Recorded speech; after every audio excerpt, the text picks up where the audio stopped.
today with Scott Bluedorn, local artist out here on the east end of Long Island. And yeah, Scott, what's going on, man?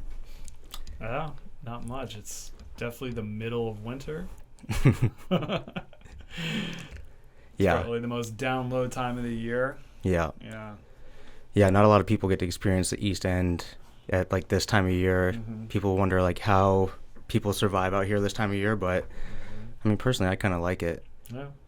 I think if you have the wherewithal to enjoy your life, or if you're inspired to do things out here that keep yourself busy, you have to, or I don't know, people do go crazy. Yeah. That's one of the things I love about like just watching some of your Instagram stories, because you don't even do the orthodox keep yourself busy things. Like I see you foraging for mushrooms and doing things like that. So when people say they're bored, I'm like, how are you bored? I'm like, it's like you can never really get bored. Yeah. But have you been mushroom hunting lately? As a matter of fact, yeah, 'cause it got warm a couple days ago, so the winter mushrooms you look for out here are oysters, which are a really good gourmet mushroom, and they need freezing temperatures to actually to flush. So when you get cold temperatures and then a bunch of rain and it warms up, you go looking for them and you will find them. I didn't find them last time I looked, but I did find some early January, which to me it's always amazing. You're like, it's the middle of winter and you can still go out and forage and find stuff. Like yeah, if I'm going to talk about like getting into foraging, it's such an amazing thing, because the more you learn, the more you want to know. You know, it's like however many answers you get, you just get more questions. And Right. It's like a fascinating world. And I got into mushrooms just like little by little, and then it snowballed into like Yeah. it's just an obsession at this point. Yeah. Yeah. Yeah, no, I mean, have you ever been scared that you're going to maybe eat the wrong thing? Have you eaten the wrong thing? So one time, I think I just freaked myself out. Yeah. It was a type of oyster from a tree in Montauk, and it's the middle of the summer. And the thing that you have to get about foraging for wild mushrooms, you have to be 100% right on your ID, Right. like, or you don't eat it. So I was 100% ID, like knew what it was. The mushroom in question is called an angel wing mushroom, actually. And it was reported to have sickened people in Japan like one time a couple of years ago. But then other guys said this is a completely fine mushroom to eat, and that was an isolated incident. And I'm like, okay, it's fine. So as you had eaten it, or you kind of knew what you were getting into as you ate it? Yeah, I was like, okay, plenty of reports say this is eaten with no problems. Right. So. Yeah, I mean, I feel like I would be very nervous of that. We just watched Into the Wild the other day. Yeah. And he like eats the wrong thing, and that's like what takes him out. Exactly. Right. So, I ate this, and then I instantly just felt strange. I was like, okay, this Hopefully might have been a bad idea. Yeah. But I think it's because I gave myself a little bit of a panic attack. I just got a little lightheaded, so I sat down, drank some water, talked myself out of it, and like a little later I was fine. So yeah. I don't know what happened, but that's the thing. You have to be 100% sure of what you're collecting and what you're eating, or you don't eat it. It's just not worth to take a chance. Be like, I'm pretty sure it's this. And I mean, now looking back, like when I was first getting into it a couple years ago, there are some probably chances I should not have taken, just eating whatever I pretty sure I thought it was. So are you just using books, or are you using online? Both, yeah. But it's cool because you can get guides, but guides, it's funny, they change all the time. Right. So the older guides are outdated at this point, because they keep taking things and putting them in different categories, or they'll reclassify them. But then you compare that to mushroom lore, what's known for hundreds of years, and that's pretty fail-proof. Names might change, but in terms of IDing, I use books, and then I use a great app called iNaturalist, but they're all guides. You have to you still have to compare them between all these different sources, and then you can kind of average it. And even if you're sure, you still you only eat a little bit at a time, and you see how you react to it, and and then if you're good to go, then you can indulge. But kind of like psychedelics. Yeah, exactly. Exactly. So I guess it's a broad spectrum for mushrooms. Yeah. So wait, so do mushrooms evolve at all? Do they kind of, I mean, do they over time, like if you have a, let's say a chicken whatever head or chicken wing or something like that, does it Hmm. eventually like over 100 years, does it turn into something different and like different derivatives of the main mushroom? Um, I'm not sure. Maybe I don't know if they. I mean, DNA, is that what you mean? Like if DNA can change, or Yeah, I guess, I mean, because you know how some plant species, they kind of morph over time, yeah. and I wonder if they kind of do something similar. Oh, So, they definitely do. right, Yeah, over time, sure. And then each colony of each strain can be different. right, And it also depends on what it's growing on, which is another huge thing. Because this is the thing about mushrooms is like they're not plants and they're not animals. It's amazing that there's like, and science didn't even realize this until like 100 years ago. yeah. That it's a completely other kingdom. Which is so So, strange. I mean, it's so fascinating. Just all of a sudden, sometimes overnight, there's mushrooms. hmm It's kind of wild, hmm actually. yeah. Well, that's the most fascinating thing about them. That's why they were always considered supernatural. Right. Like they just come out of nowhere. I mean, they And kind of are aliens of our planet oh, a little bit. I think that they are. You do. I don't think that they originated on this planet. I definitely believe that there's like mushrooms on other planets. Right. Yeah. Absolutely.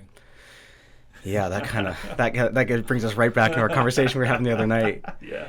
Yeah, we were talking about just cataclysmic events and asteroidal impacts and Randall Carlson and all Mhm. his, ideas of what our like what our existence is and what our extinction might be. Mhm. And yeah, it's fascinating to think like that. I mean, it's very rare that something kind of catches my mind and I start thinking about it like throughout the day. Mhm.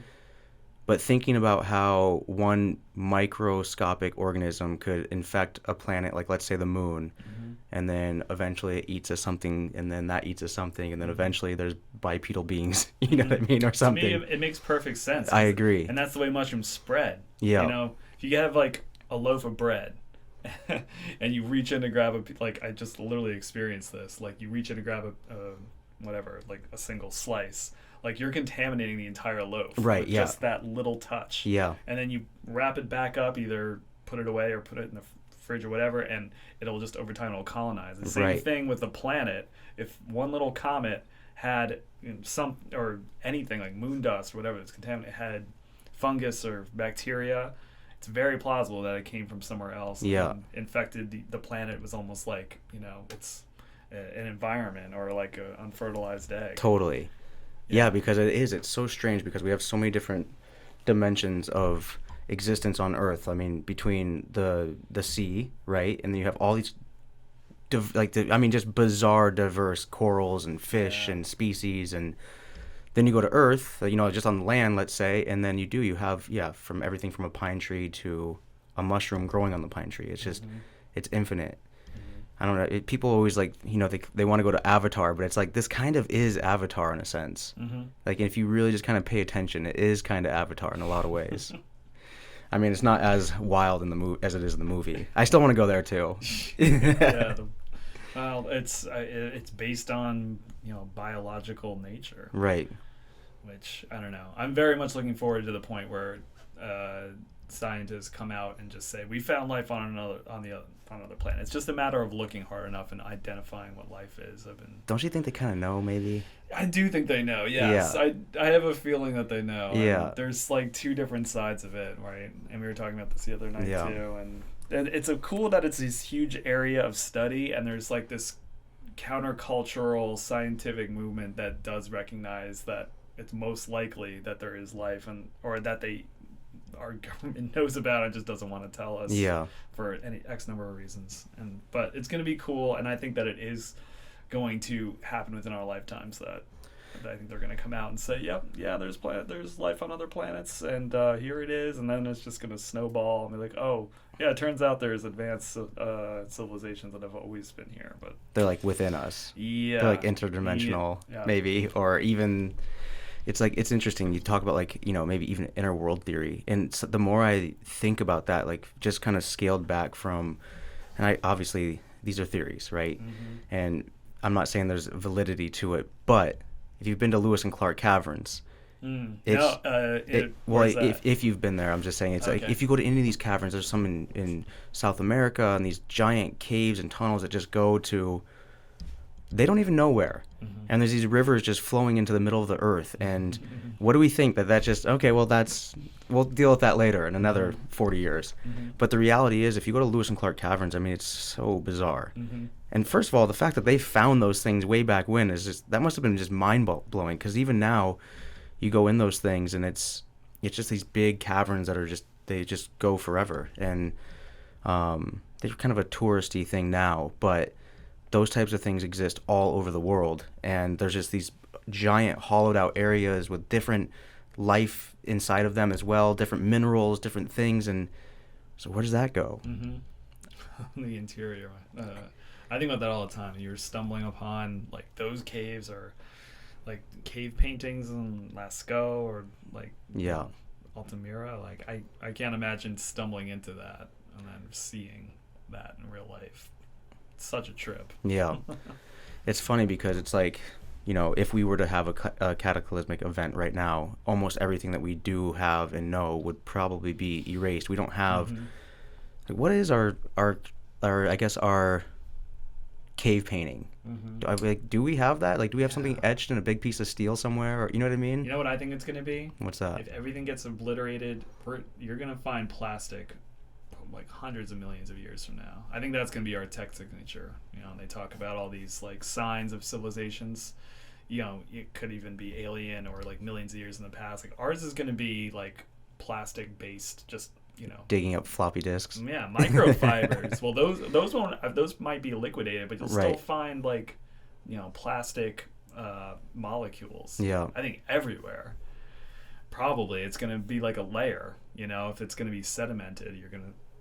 Future archaeologists will dig down and be like, oh, this is a strange phenomenon. Latex, like there's just this plastic layer for like, looks like from about 1950 to 2050. Yeah, totally. It's only 100 years. This was a very quickly lived civilization. Yeah.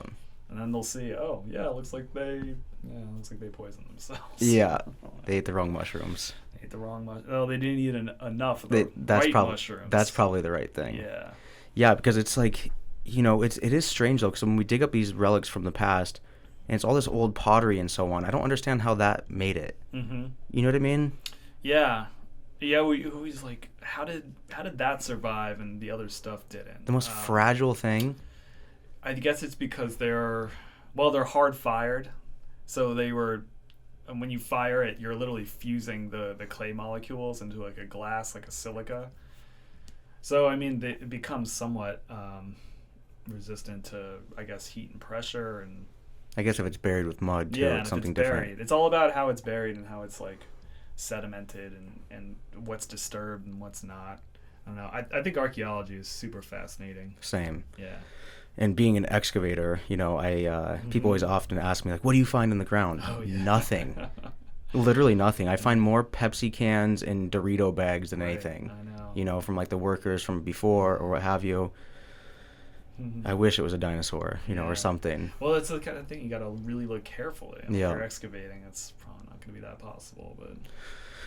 But yeah, I mean, I'm every scoop. Realistically, I'm looking. You are. That's good. Well, because we're very technical in like what we do necessarily, because we, we're looking for utilities or we're looking for certain things, and I'm constantly looking at soil profiles and realizing the evidence of this glacial sheet that did exist and what actually created Long Island. You start to get a sense of it differently than just walking around on land. It's almost like when you fly out of the airport and then you get to 30,000 feet and you go, oh yeah, the world looks pretty round, and you kind of get a sense of like what it is. You kind of look at the curvature. You get like a perspective of yourself even. So when you look in the ground, when you start digging 30 feet in the ground here, 20 feet there, you start to see this consistency of this layer of clay.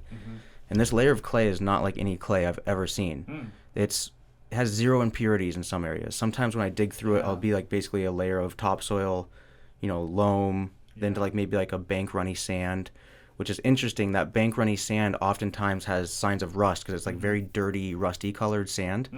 And so it's a lot of heavy metals and so on. So that's like a whole other topic. Then you get to this layer of clay that sometimes can be 10 feet deep to 120 feet deep. Wow. Which is, but it's bizarre. Have you harvested any of that? Yeah, I have. Yeah. I made a couple little bowls out of one time, but I Nice. didn't fire them. I got some clay from Noyak actually at a great spot my friend brought me to, and it's like right on the water, and you know, he thinks, and it's probably so, that this is probably like a source for all of the, you know, natives for their clay collecting. Yeah. So it's high quality. Right. And I've got a big bag of it. Really? I want to use it, yeah. Oh, so I should think of you next time because I'm constantly looking for. I mean, I have ample amounts. I have it by the tens and 20s of truckloads of That's it usually. awesome. Yeah. It is if you don't have to get, paid to get rid of it and so on. Yeah, But right. it's funny because people out here they see it as like a negative. Yeah, of course. But it's so rich. Yeah. If you could turn find it a market for it, absolutely. I mean, I think agriculturally it could be utilized in a lot of ways. Yeah, for if you have too much drainage, I guess, in your soil, and you can mix it in. Well, and out here they never think that. They always think that. Right. But I'm thinking like even just for growing, it's just so rich in so many different things. I don't know what it's rich in, but I mean, you just grab it and it just feels like it has like no impurities. It's just smooth and no little rocks in it. It's just this perfect sculpting clay. That perfect. Gray sculpting clay. It's really, it's quite fascinating. I want to see this. Yeah, Huh. I'm gonna bring you a big chunk of it next time I Cool. come through some, Yeah. which is weekly. Yeah, That's but rad. yeah, so that's been interesting. But that's what Brick Kiln Road is. That's basically a big Right. layer of clay over there, and that's what they Yeah. would make all the bricks out of, and Yep. so on. So cool. Yeah, totally. Mm. But yeah, just you kind of start to see that there was like an isostatic pressure that was on Long Island, and as everything Right. kind of retracted, it left this land volume, if you will, which is now Long Island. Mm-hmm. Mm-hmm.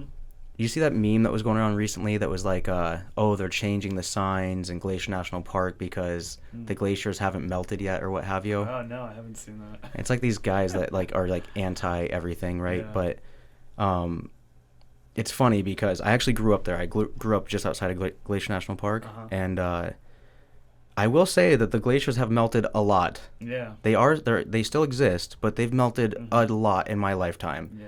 Now, whether that's completely from us or whatever, it's open for debate. But it's crazy to like people that like be like, oh, they're changing the signs because they're not completely gone. It's like, dude, they're pretty close. Yeah, they're pretty close. They're pretty damn close to Yeah. being gone. They're not like they were when I remember when we were a kid. We were looking at pictures from like Yeah. early '90s, and it's like, they got the little mountain goats running around everywhere, like up high, and there's a lot more snow than there is now, Yeah. or glacier, if you will. Yeah.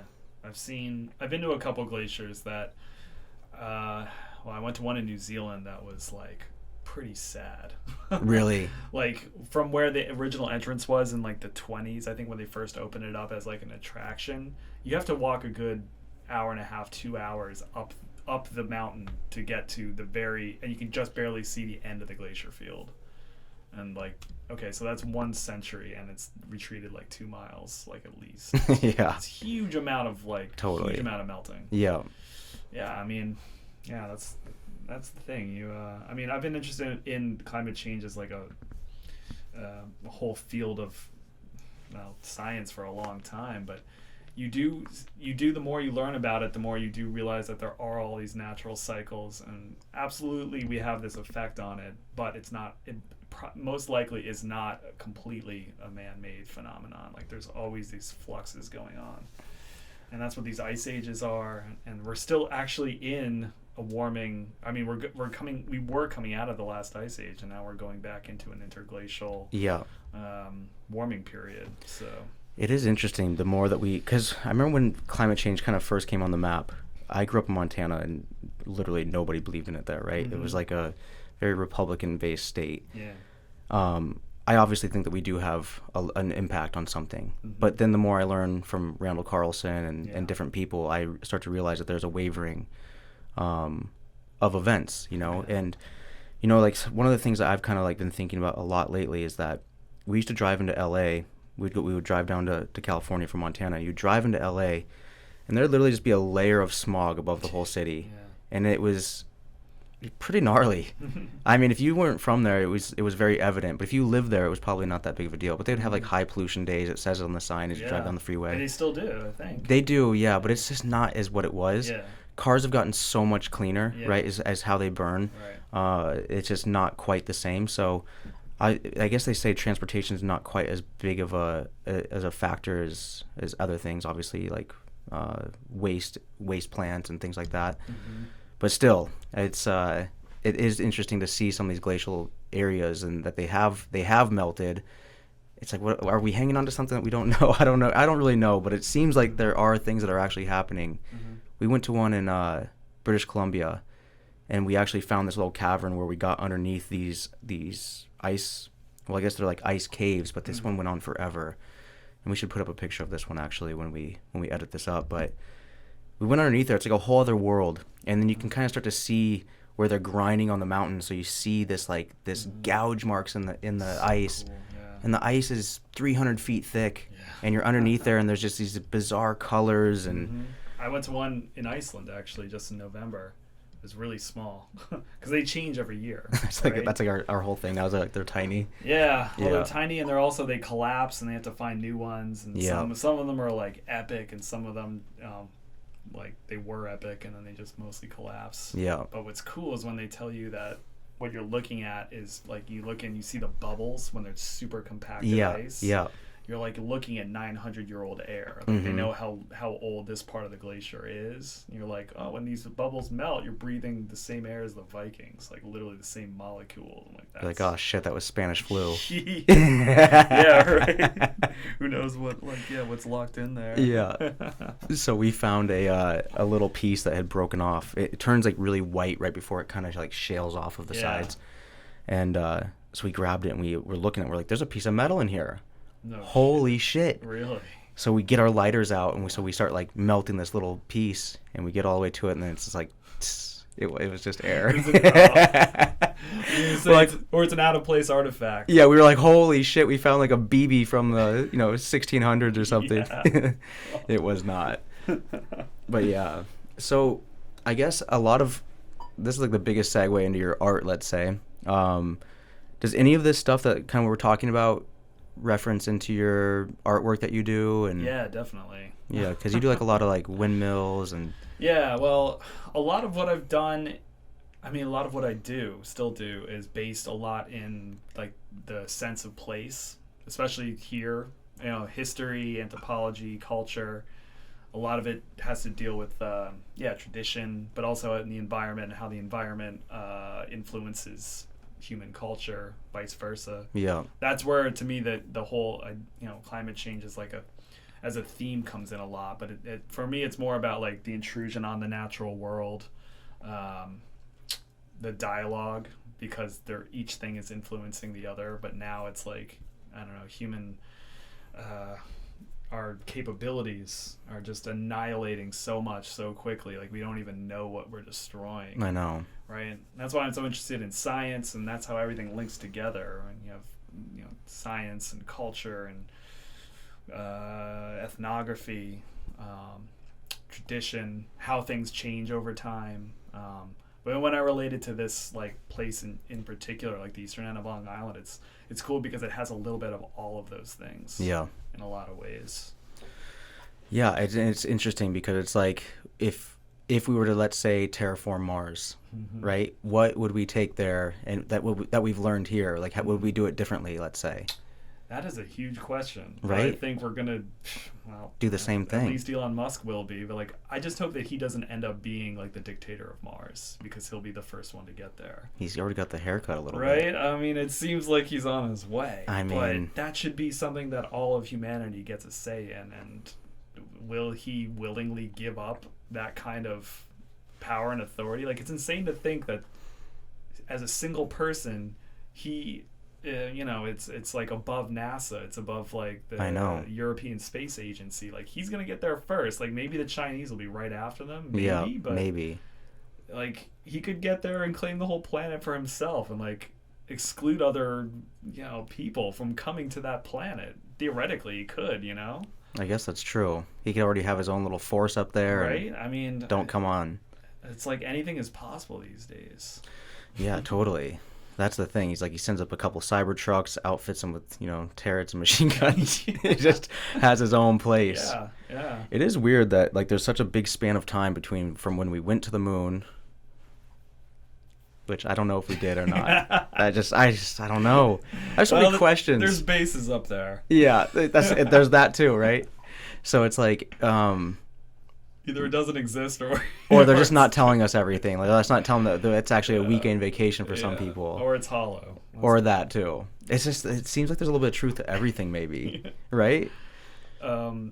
I mean, this is why I like these quote-unquote conspiracy theories, because a lot of them are so advanced, and it's amazing how people can take an idea and back it up with a ton of, like, if you want to consider it logical evidence or not, like, a lot of it's very compelling, you know, and you look at it and you're like, oh, okay, this is why this isn't, like, a mainstream idea, but you can also see that if those pillars of mainstream ideology aren't necessarily solid, the whole thing collapses and then the other thing becomes extremely plausible. Yeah, totally. Well, that's what's, you know, I like to entertain all conversation of people because I think it's fascinating. Yeah. But I went down this deep rabbit hole of flat Earth, and just because I always wanted to understand what the hell, you know, because it's like, what if the damn thing is flat? Obviously, I don't believe that it's flat. Let me just put this out there. I do not believe the Earth is flat. I just like to hear the opposing side. Yeah. I mean, it's in this world, I think if we can take one thing away from even the past couple years, just even 10 years, in our age, we've been lied to so much. I mean, just a few years ago, we were all in agreement that Big Pharma was the enemy. And, you know, we'd all lost friends to pharmaceuticals and so on. And then now all of a sudden they're daddy. Yeah. You know, so such a crazy time. It's bizarre. So it's like we can have questions, you know, like I want to hear what these people think completely about the world being flat. And I think they lost me a little bit with the ice sheets and all that. But in the reality, you start watching them on YouTube, and if you're looking for something to believe in, that's how these things catch on. You can sync up immediately. But this is what, all right, so what we're talking about right now is the thing I think about daily and have been thinking about daily for probably 2 years, 3 years or more, since probably, you know, before everything got extremely crazy in the March of 2020. And it's the idea that there's action and reaction and this marketplace of ideas that is not allowed to exist all of a sudden. Right. It's insane. When you think about Neil Young, really, like, trying to censor Joe Rogan is totally insane to me. Like, totally. He's an old hippie. Yeah. He used to absolutely talk about free speech, and now here we are trying to censor free speech. Yeah. And the idea that some people think that others cannot make up their mind for themselves is totally, well, it's authoritarian, and like it's like the definition of authoritarian. Yeah, no, I couldn't agree more. And it's insane. And you don't have to like Joe Rogan. For the people that are listening to this, you don't it's like, have to. Listen, we get it. You don't have to like the guy. It goes back to Voltaire. Like, I may not agree with what you say, but I will defend to the death your right to say it. Absolutely. We don't have that marketplace of ideas, and now like the censorship it's bizarre to me, honestly. Like, if you don't have a good enough argument, you know, then you need to be able to defend your own arguments and in a marketplace of ideas. Right. Like, I keep coming back to that. It's freaking insane time.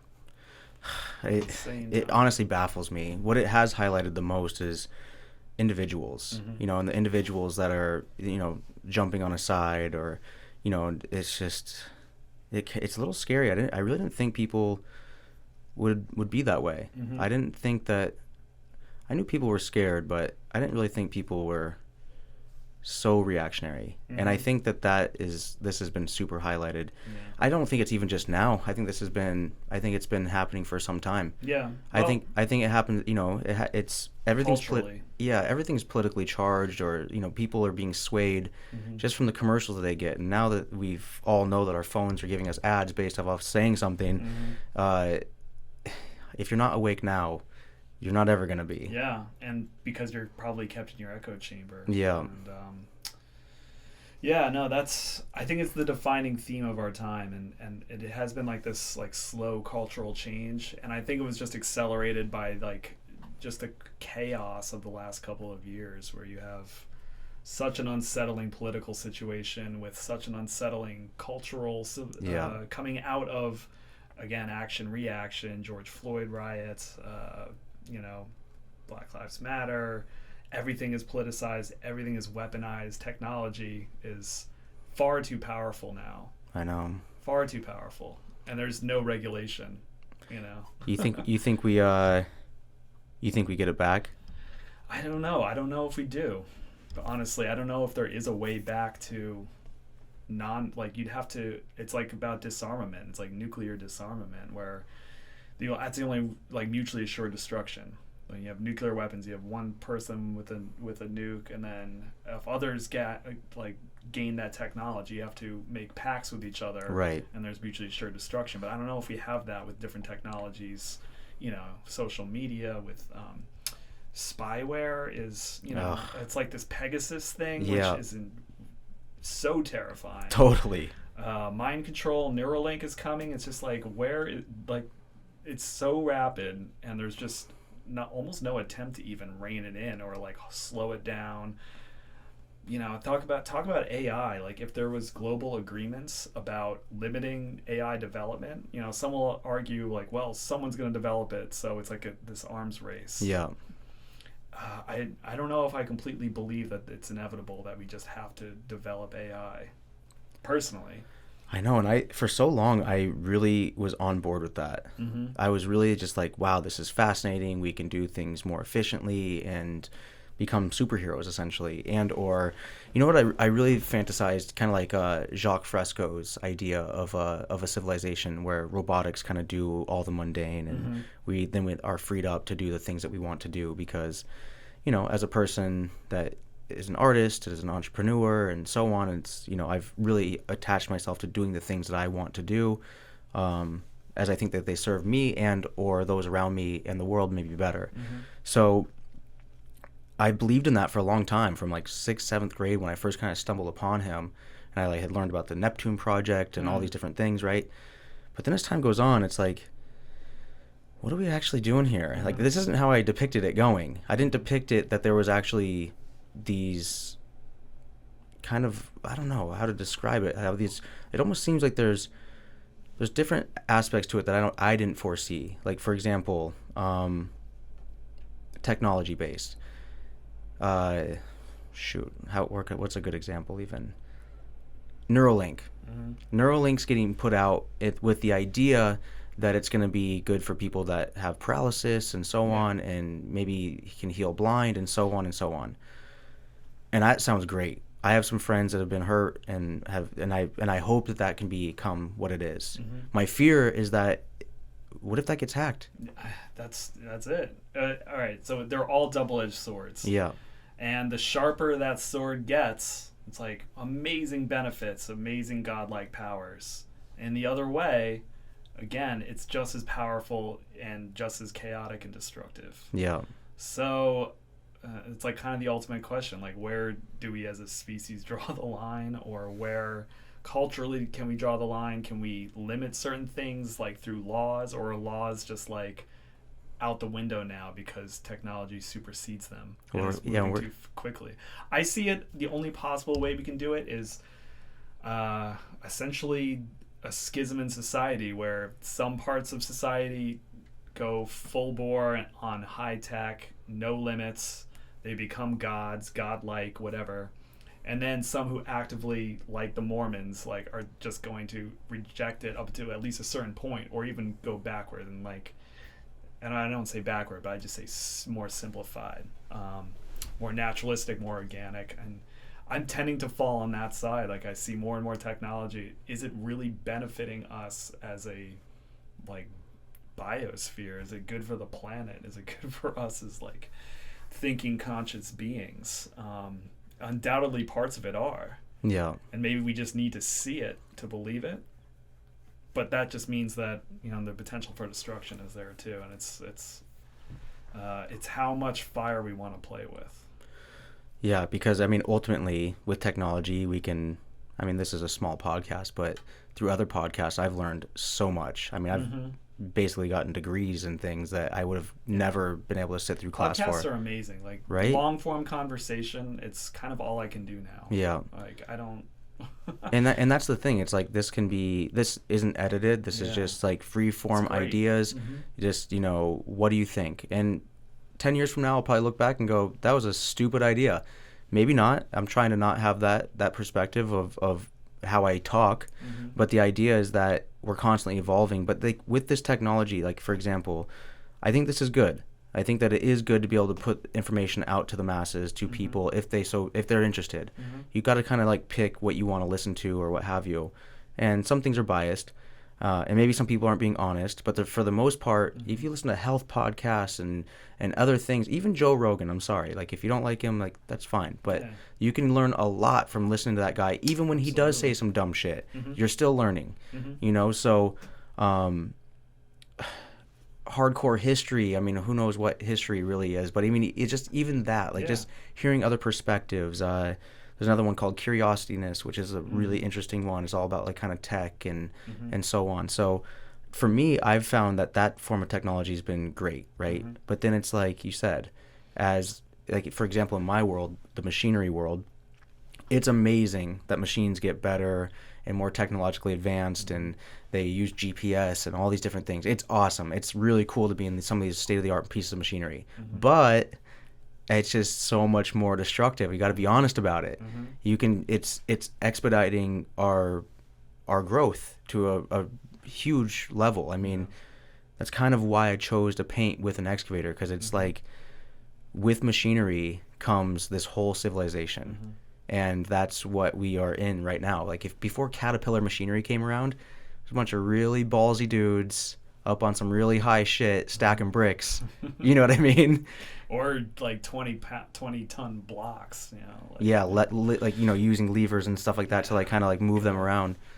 So it's like, you know, I guess ultimately the wheel is where we started. Yeah, and some civilizations didn't even have that, which still boggles my mind. Like what? You think like the pyramids and stuff like that? The Andean civilizations, Mexico, all the Americas, none of them had a wheel. Right. It's crazy. Isn't it so weird that there's just pyramids everywhere? Yeah.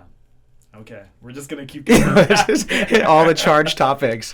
Well, because God, I mean, I just love this stuff, though. I mean, the other night when we were chit chatting, I was like, God damn it, this is a podcast in itself, because it's so geeked out, but it's really what I'm fascinated by. You know, I can only talk about certain things so much. You know, people like at dinner, they're like, "Oh, so you used to drive race cars?" I'm like, "Oh," I'm like, "Who cares?" It's just so boring. You know what I mean? It's interesting to someone who doesn't know. You know? Yeah. I mean, I find that also equally as fascinating. But for a minute. But pyramids are pretty interesting. I mean, it just seems so. Do you think we built them as people? I do. All of them? Well, Graham Hancock's argument is that if they were built by an alien race, then they would be perfect and indestructible, most likely. Right. And the fact that they're not, like they're like, what is it? The Great Pyramid is off by like 2 degrees off of magnetic north. Like that's one like marker for him. It's like it's so it's close, not but perfect. it's not perfect. Right. Yeah. But it has this geometry that is locked into a seriously advanced understanding of the entire celestial sphere and precession of equinoxes, which is so mind-blowing. Yeah. But no, I don't. I think that I think that past civilizations were so much more advanced than we think or give them credit for, and I do think that there's a possibility of a lost like mother civilization that was annihilated by younger Dryas impacts. Like that's very compelling to me. You don't think there's a chance that they got on a Elon spaceship and went somewhere else? Yeah, I'm not ruling that out either. But then you look at the text signatures. Right. And then you're like, okay, if we had that advanced with civilization, where is the evidence that they had? Like you have to get energy somewhere, and you're either getting that energy from, well, it might be something we don't know about, unless they had like literally like nuclear fusion power. There'd still be evidence of it. But some people say that there are. Well, they say they found like melted melted sand, kind of like. That could have been a rod or something. Yeah.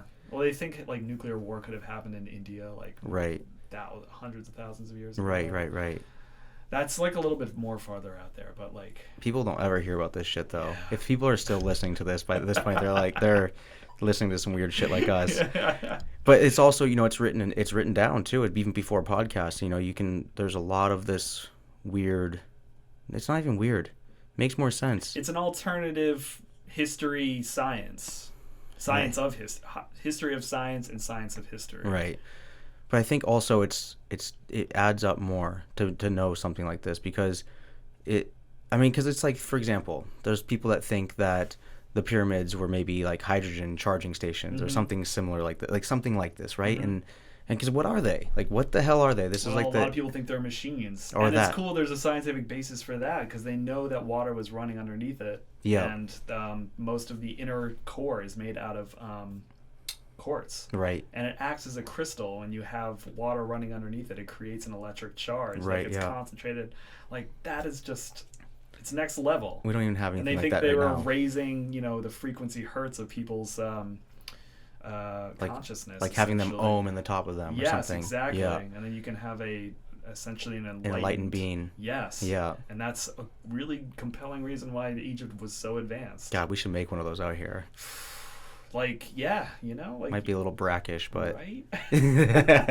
Brackish water running under the But yeah, I mean that's so. I guess again, segueing back to your art, a lot of this. I mean, not all these like off topics that we're talking about are within your art, but something I've seen of yours, it's like a windmill and it's feeding this thing and it's feeding this thing, and then it's like kind of like this all conclusive piece, and you usually do them with ballpoint, right? Yeah, a lot of either pencil or pen, or just drawing has always been kind of my number one thing. Yeah. I got into painting and all the other mediums later, but it's so cool to think like if I just got rid of all my studio, all I'm left with is a pencil, and that's kind of all I need. It's all anyone needs. Well, that's what I was thinking about today. Except you need an excavator. That's what's so. So I was thinking about this today. That's what's so cool about it. It's a way to draw that no one else is really. I've never seen that before. Like what you're doing is so cool and unique. Thanks, man. But yeah, again, I need an excavator. Mm-hmm. It's like, it's the least sustainable thing that there is to be doing as an artist. That is maybe talking about sustainability. I have an excavation company, but I try to be conscious of sustainability, not in the sense of like I'm going around hugging all the trees. It's not like that. But I think that I have a real responsibility being at the helm of these things. Mm-hmm. But I was thinking about it today. It's that, a lot of artists are so wrapped up in having their things and their canvas stretched just so, and everything's got to be perfect, and the colors are mixed to a perfect extent. And then I was thinking, I'm like, Scott's kind of embodying it, actually. He's kind of got, like, you give this guy a shitty ballpoint pen, and he makes something really sick with it. Yeah, thank you. I like to work on found objects, so that plays into the idea of, like, the medium as the message. Like, I've been working on, like, just fragments of boats that I find on the beach every so often, or they're pieces of fiberglass or metal, and I've kind of been etching stories into them, and I really like the surface because it's so aged and they already have stories to them. So yeah, that's one element, but I do so many different things because I find a lot of things interesting. Yeah, I guess, but it's tough to settle into one thing for me too. But I see you had the floating barge, which was kind of an homage to the East End, right? No, totally. Yeah. Well, so for me that was like, it's an idea that I've had for a while, just taking the idea of I want to build a tiny house, I want to make it a floating tiny house, I want to make it a monument to Bonnick culture, was the ultimate idea. I got the opportunity to do it, and I kept thinking, how can I show what the culture is about, and the fact that it's like a disappearing culture, all these, they're being displaced either by choice or not, and it involves all these things like cost of living and even the changing natural world, changing fish migration, all these families were fishermen and farmers, and they baymen are like an endangered species now. They right. make their lives off of the water in the way that they used to. There are a few, but not, it used to be like a very defined culture. Yeah. So going back, it was called the Bonnick Blind because it's based on the duck blind, and I've always seen them out on the water here, and I always thought it'd be so cool to turn that into a functional tiny structure, and that's where it started. So I was looking around for one, and I couldn't find one that would have been usable, and just hauling it out would have been pain in the ass. Totally. I should have gotten you on board. Yeah. Anyway, I built one from scratch, which was probably a better way to do it, and learned a lot. I'm an intuitive builder. I have no experience, but just going for it. Just going for it. And I mean, I know obviously I brought structural integrity and practices into it, but nothing that I never apprenticed under anyone. Right. I could do this. I can put that together. you watch like 1 or 2 YouTube videos. Yeah, totally. God, like, do we really need to go to school anymore? I know, dude. I'm telling you. The social element is great, but like, you can learn anything on YouTube. It's really, Right? really wild. Yeah. Literally anything. I mean, even without the YouTube, I mean, the thing is pretty cool that you built. The blind is pretty cool, and it floats and it works and it has a cool design. Yeah. And you incorporated a funky window into it. Yeah, so I found it's so funny when you're looking for something, you can manifest it. Like, this was one of those things where I was looking for a cool window or like an element. Like, I didn't really plan this at first. And I was driving around in Springs, and someone had put out a geodesic, like, kids jungle gym. And I was like, oh, that's what that thing is. This is amazing. Like, it looks like I could build it, I instantly thought, all right, I'm going to fit it out with plexiglass in all the different little spaces, and it's going to become like a glass orb, basically, and this is going to be my, like, main window. Yeah. And then it's like, it's so cool that was, like, kind of the focusing element, because it turned the whole thing, it's a blind, it's for hunting ducks, but in a way I was like, okay, now it becomes a viewing blind for viewing the wildlife. You're not hunting, and it's just like an observation place. There's all these subtexts to what it eventually became. Another idea, narrative, was the idea that you could hide in plain sight. Like, the Bonnickers are still here, but they're kind of hiding in plain sight. Right. And they could, it blends into its environment. It's an adaptable structure. It rises on the tide, and so it could adapt to a rising sea level. And they're deployable. Like, if it was even a mass-produced structure, like, now it got me thinking, like, creating floating communities, like homesteads, or you get a bunch of them, and they exist other places. I think it'd be so cool here. You go to Sausalito in California, or a lot of places in Florida, just houseboat communities. Right. I would love a water world. Right? Yeah. I love that idea too. And little seaweed farm. Yeah. Right. And for here, I think it's like it's an applicable idea when you have, if you had marina space that could, that they would allow. That they'd allow it to happen. It'd be a zoning thing, which it always comes down to septic. That's a problem. Yeah. What I will say I'm pretty proud of out here on the East End is that they've created these, personal advanced wastewater treatment plants for all these different homes, these IA systems. Yeah. And is that a helicopter? They found us. Thought the airport was shut down. No, not yet. Actually, I think next week was. I think it's supposed to be. I think it's supposed to be as well. Yeah. Yeah, and I think, which we have to get into that too before we wrap today, because I'm interested in what you've created with that idea. But yeah, I think that I think realistically, wow, full helicopter. Yeah, so there'll probably be a lot less of that this summer out here on the East End. Are we in the flight path here? Yeah, it seems like everywhere you go is the flight path out here now. Yeah, that's true.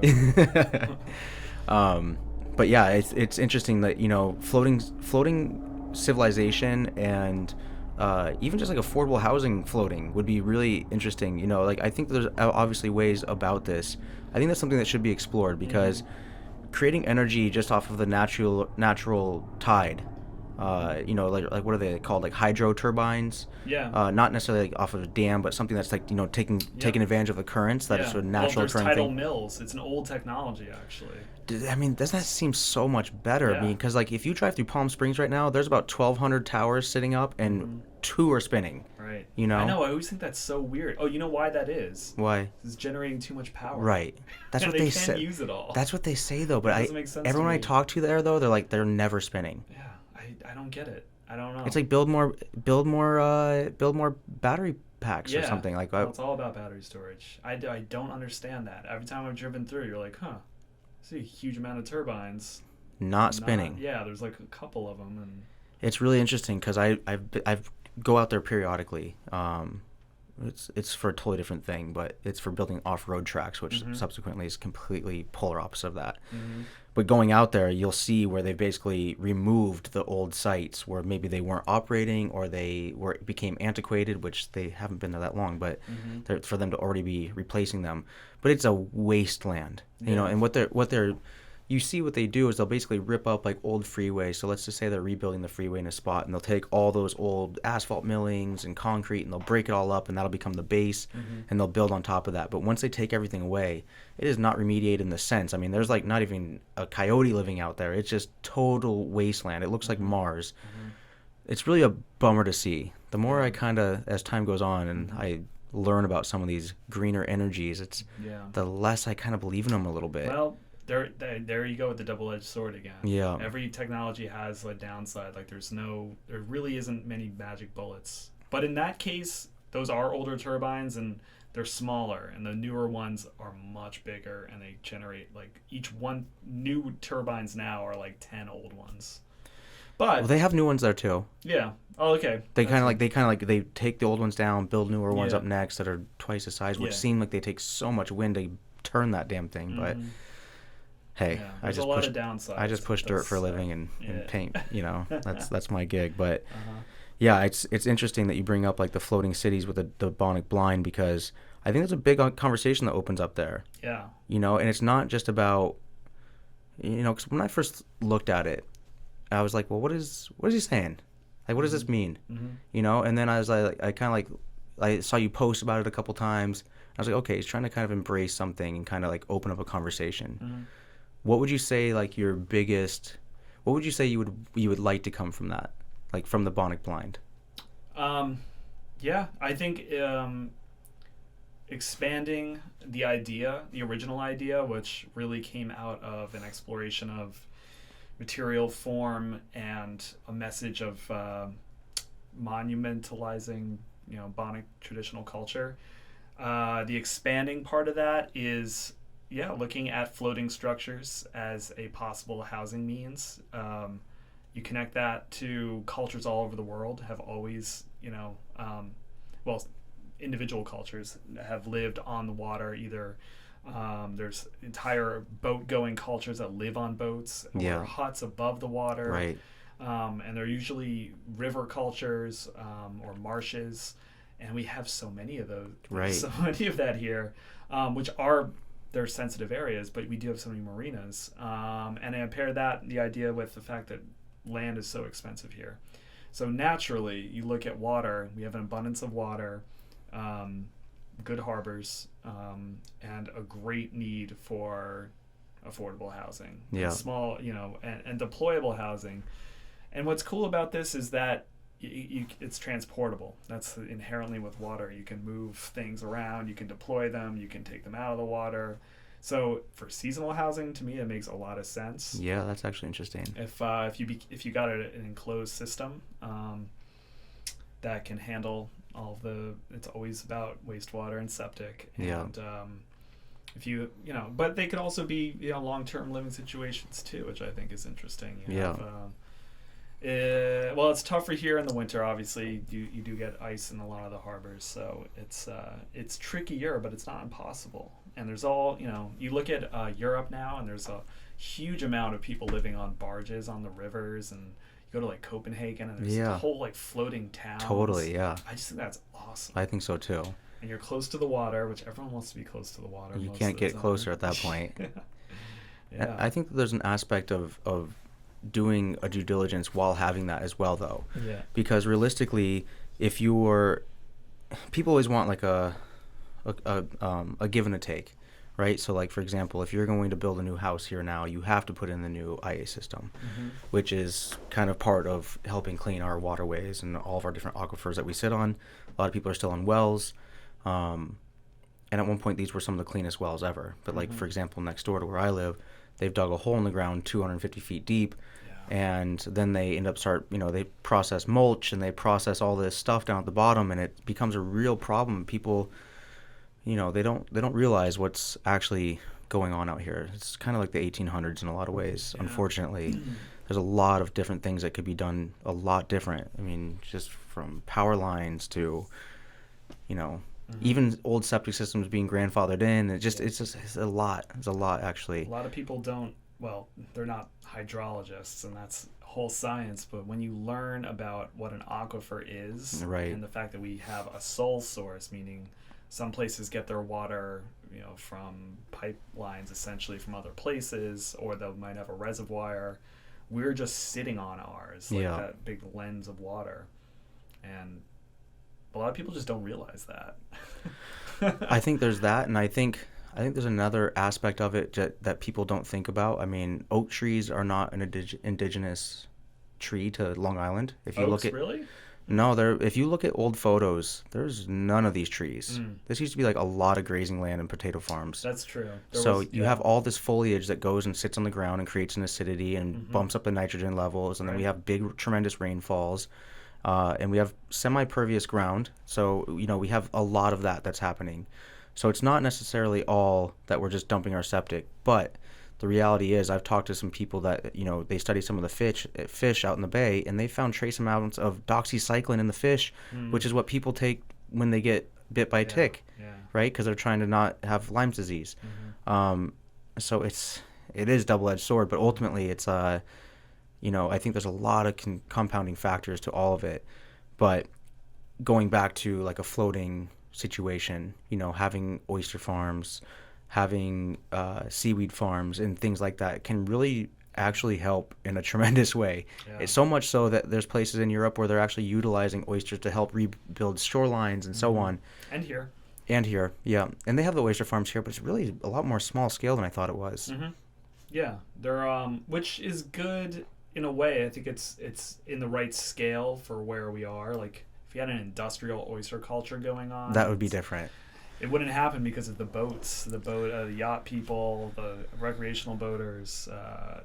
It's an ongoing conflict, which sucks because I'd like to see more of that happen. But not even some of the fishermen are actually against it. I know one guy who's like totally against oysters. He thinks that they're, what's his argument?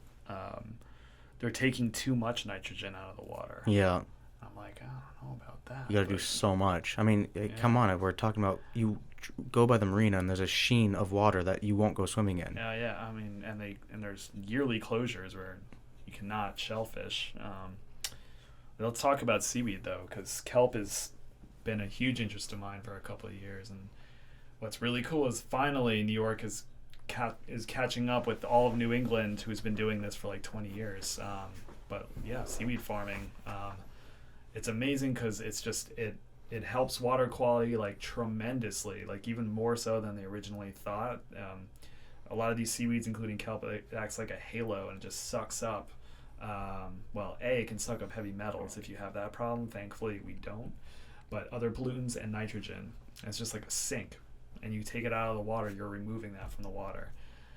And then if you have clean water and you're growing seaweed, it's an amazing, such a healthy food. Yeah. I collect it wild in Montauk, so. Yeah, I saw that. Yeah. So should we really even be eating oysters at this point? Well, in a clean body of water, I'd say they're fine. But obviously in some places they're not. And I'm like, there's definitely some spots out here I would not be eating them. And I don't know what the acceptable amount of... I kind of like erased them off my radar a little bit. Yeah, I'm kind of like, okay. Yeah. I still eat them. Things. Yeah. You do. Oh yeah. I mean, if I go scalloping in like November, I'm like, that kills off most pathogens. That's why they open the season. So like bacteria you don't really have to worry about, but you do have to worry about I forget what that shellfish toxin is. There is a paralysis toxin that's like so fucked. No way. Yeah. So that's what dictates the seasons then. Mostly. It's mostly what I want to say. It's also compared to it's mostly like the water temperature. They have to be done spawning for the year, especially for scallops. And it has to do with the pathogen in the water. If you have high water temperature, that's just more danger for any kind of bacteria. Right, yeah. So yeah, that makes sense. But that being said, like you can get oysters in the middle of the summer, and I do. But if it's better in colder, saltier water. Okay. Like I'll get them from like Napeague Bay. Right. Which is open and there's a lot of tidal flushing.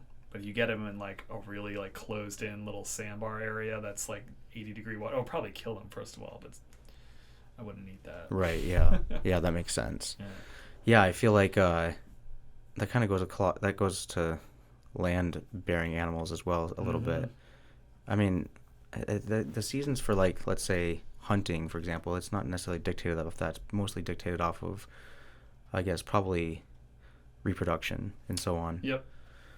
And less people around, which is good. Maybe it's that too, a bunch yeah. of hunters just running around the woods.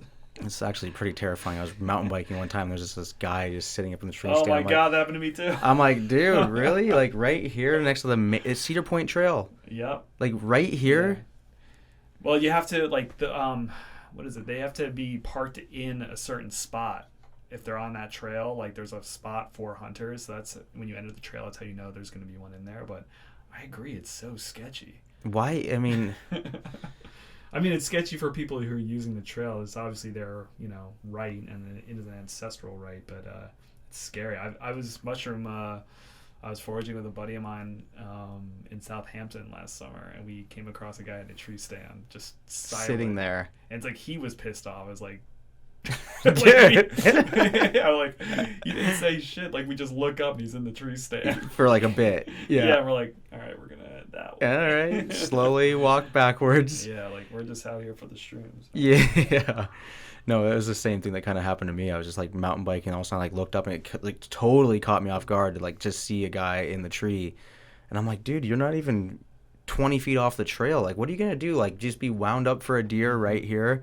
Assuming that the deer are actually even following this trail. Right? You know, like, well, maybe. you know what they're doing, but like, yeah, deer aren't hanging out if they smell people. Like, they're not on that trail. You never see a deer on that trail. Yeah.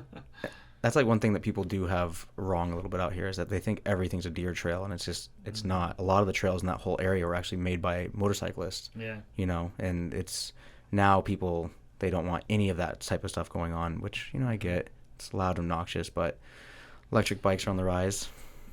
But so, like, let's talk about that. The town needs something like that, and a lot of people, want it to happen. So my idea is close the airport, create a passive, well, I don't know if you would consider dirt tracks being passive recreation, but hey, there's a possibility there, I think. Well, I was actually thinking about proposing a BMX pump track over at SYS. Okay. SYS is such an unspoken gem. Yeah. Such a cool place. They got a skate park. Yeah. They got outdoor fields. It's a pretty awesome space. But that is the hot topic of discussion right now, is closing the airport, which I got to be honest, I'm 50-50 on. I wouldn't even say I'm 50-50.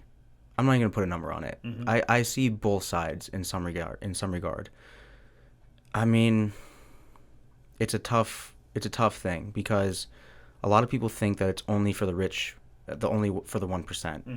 But the reality is the most people that are flying in and out of there are a lot of average people. Mm-hmm. Like an airplane, like a little Cessna 182 is not expensive. No. It's cheaper than my truck. Yeah, they're hobby flyers. Yeah. Or they're not. Like, for example, I used to own a plane with a guy, and we used to fly back and forth. Like, I would have projects going on in Massachusetts and what have you. As we are talking, we hear one.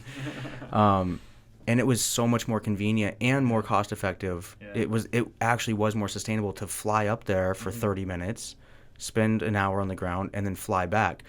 And so that was convenient, but it is pretty annoying in the summertime when there's a helicopter flying over every 10 minutes. Yeah. But again, I think there's a yin and a yang. I think there's a way to keep it open and have both. Mm-hmm. And that's I would probably think is what's going to happen. Right. So the deal is that the town said they were going to close it and then reopen it like a couple days later as a private permission use only. Therefore, they could, in theory, ban helicopters, jets, whatever. So on my side of how I take all of this is I grew up here. I used to go to the airport as a kid and watch planes land. Yeah. Everyone used to do that, and it was not, it's not an issue because traffic was, I don't know. Minimal. Well, yeah. 70% less, 75% less. And it's become a major issue because obviously the traffic is comparable to whatever vehicle traffic, but now it's and helicopters, which never, you might get like a helicopter like once a week back, in the early 90s, whatever. Now it's daily, like multiple times, blah, blah, blah. It's noise pollution. There's leaded fuel particulate that comes over that whole area. And then the big reason was like this whole PFAS chemical pollution just they found the source point being there. So people are just obviously. And what was that emulating from mostly? It was firefighting chemicals that were stored in a garage, I guess. And then just over the years, it just seeped in, and it's sitting right over the aquifer. That's the major thing that is really dangerous about the whole site.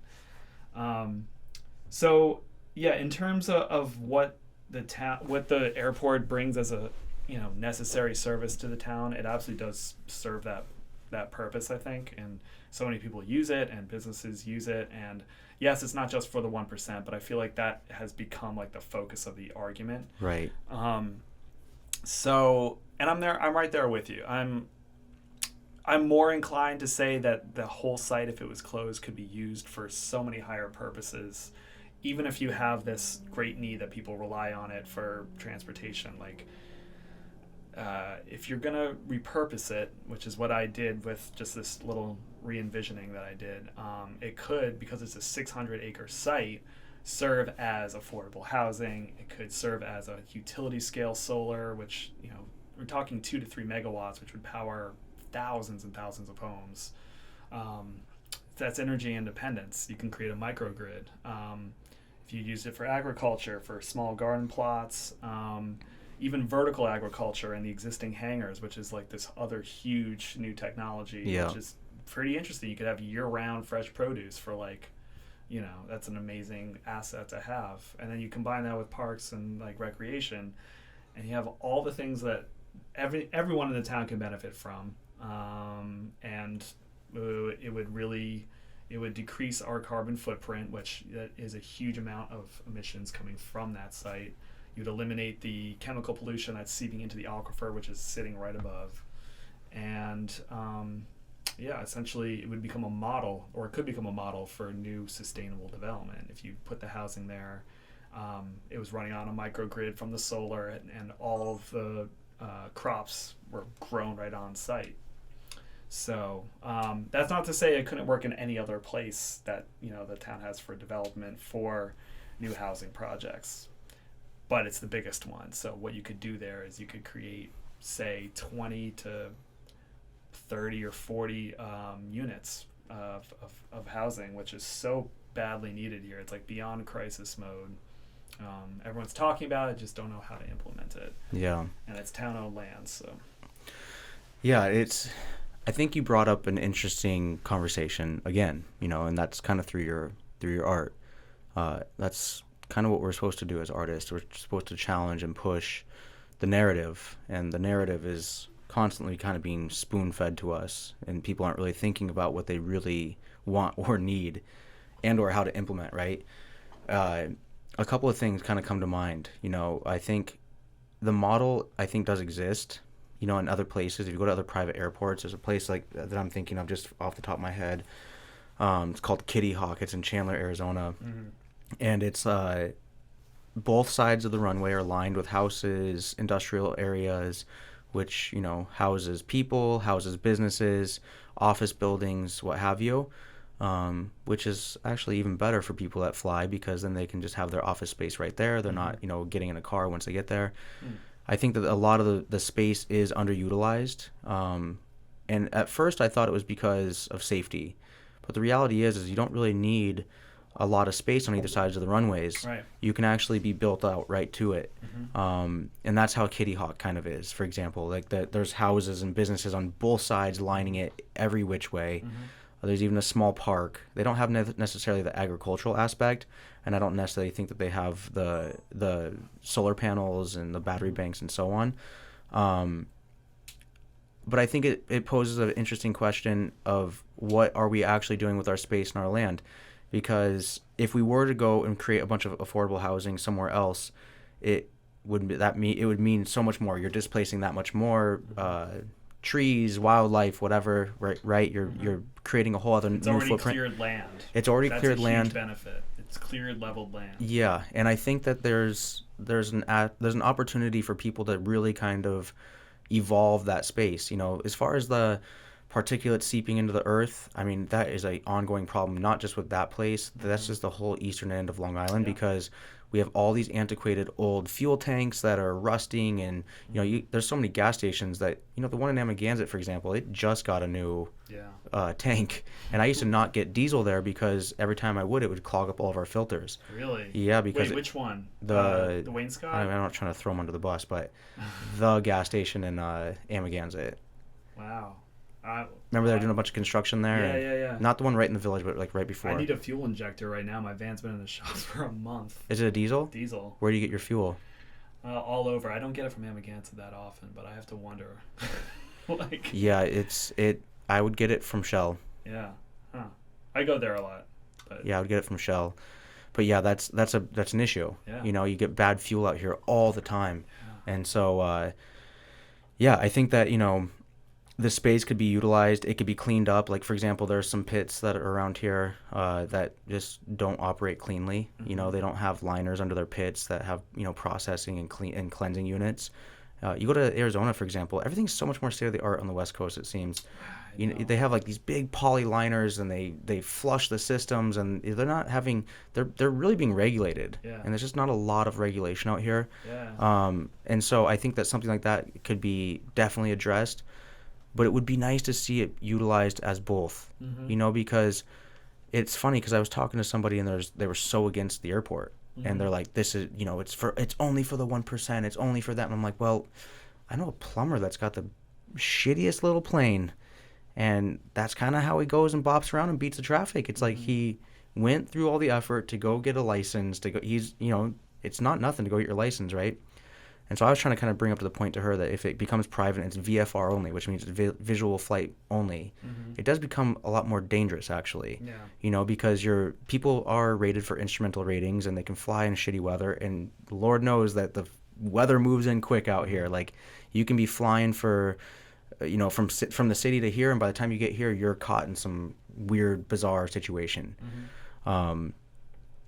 So when you pulled up when I saw your diagram and I was looking at it, I was like, this actually poses an interesting opportunity for people to actually look at a solution. Although I think a lot of people out here are very on the side of like, let's close this thing down versus like, let's come up with a solution. Right. That's what I wanted to do. There wasn't a compelling vision for what you replaced the airport with. And that's why a lot of people are just on the fence. Like, oh, well, why close it? Because I don't, what are you getting out of that? Yeah. Right? Like, well, there is a lot of that out here, though. Yeah. People like to just shut it down. Like when the music was too loud in Montauk, shut it down. Right. You name it. You need a reason. You need a reason, or you need the people obviously wanted it, right? People obviously wanted to listen to the loud music, and people obviously still moved there, and Montauk did very well because of all that, I'm sure. And so with the airport, it's interesting because we could, for right now, for example, I rent a yard for all my trucks and my machines and so on. But if that yard goes away, I'm in a real pickle, and I don't have a building that I work or operate out of. But if there was a new building where I could go rent out, and it was a new, fresh shop, and had an office unit inside of it, and so on, sign me up. Sign me up immediately. So not to mention, I'd love to get all the excavation work if anybody's listening. But realistically, there's a lot of aspects to it that I think that you've brought up a good point. I didn't expect your opinion to be that way as well. But I think it's interesting, like creating recreational area is also a huge need and necessity, because if you just create a park, for example, we create parks and there's not really people in them. Yeah, I see that all the time. You go Herrick Park in the Village is finally getting redesigned, but it's not an inviting park. It's mostly sports fields, which aren't even used all that much, but parks need to be inviting, and they need to be like usable and like on a human scale. And you do that by creating paths, either bike paths or walking trails or workout stations or playgrounds. How cool would that be if it was kind of like that Miami Beach vibe area where you had the workout situation? Absolutely. That's what I was envisioning. You have a BMX track over here. You have a roller skating area, some basketball courts, and a little bit of everything. Yeah, or like Venice Beach, and when you're just cruising around, like that area is so cool because it's for everybody. Yeah. You You can cruise. You can just I don't know, go to shops. There's little restaurants. There's the workout areas. There's the skate park. All those bowls. Like, so, you know, it's fun just for almost anybody. Yeah, no, that's true. If you don't mind all the homeless people. But now, yeah, it's a very it's different. kind of crazy there. Yeah, I haven't been back to California in a while. It's everyone I talk to is not happy with the current state of it. That's a whole other thing. What an unfortunate turn of events. Yeah. Because California was such a nice little vacation sometimes, and now you go. Everyone I talk to, they're like, "Man, we just got back from California, and Jesus." Yeah, like I don't want to go to LA anymore. No, I'm like, I have no desire. Yeah. Obviously, it's certain areas, and some people I live there, like, I don't even see it. I'm like, you live in the good part. Yeah. But even some of the good parts, I have a friend that just bought a house there, and he's like, dude, people sleeping in my neighbor's abandoned lot. Like, there's tents galore right next door to me. It's just, it's terrifying for him. Yeah. And I've had a couple of run-ins with like extremely aggressive people who are in LA. Yeah. Yeah, you know, is this usually, recent? Yeah. Well, was it the last time I was there? I think it was. Yeah.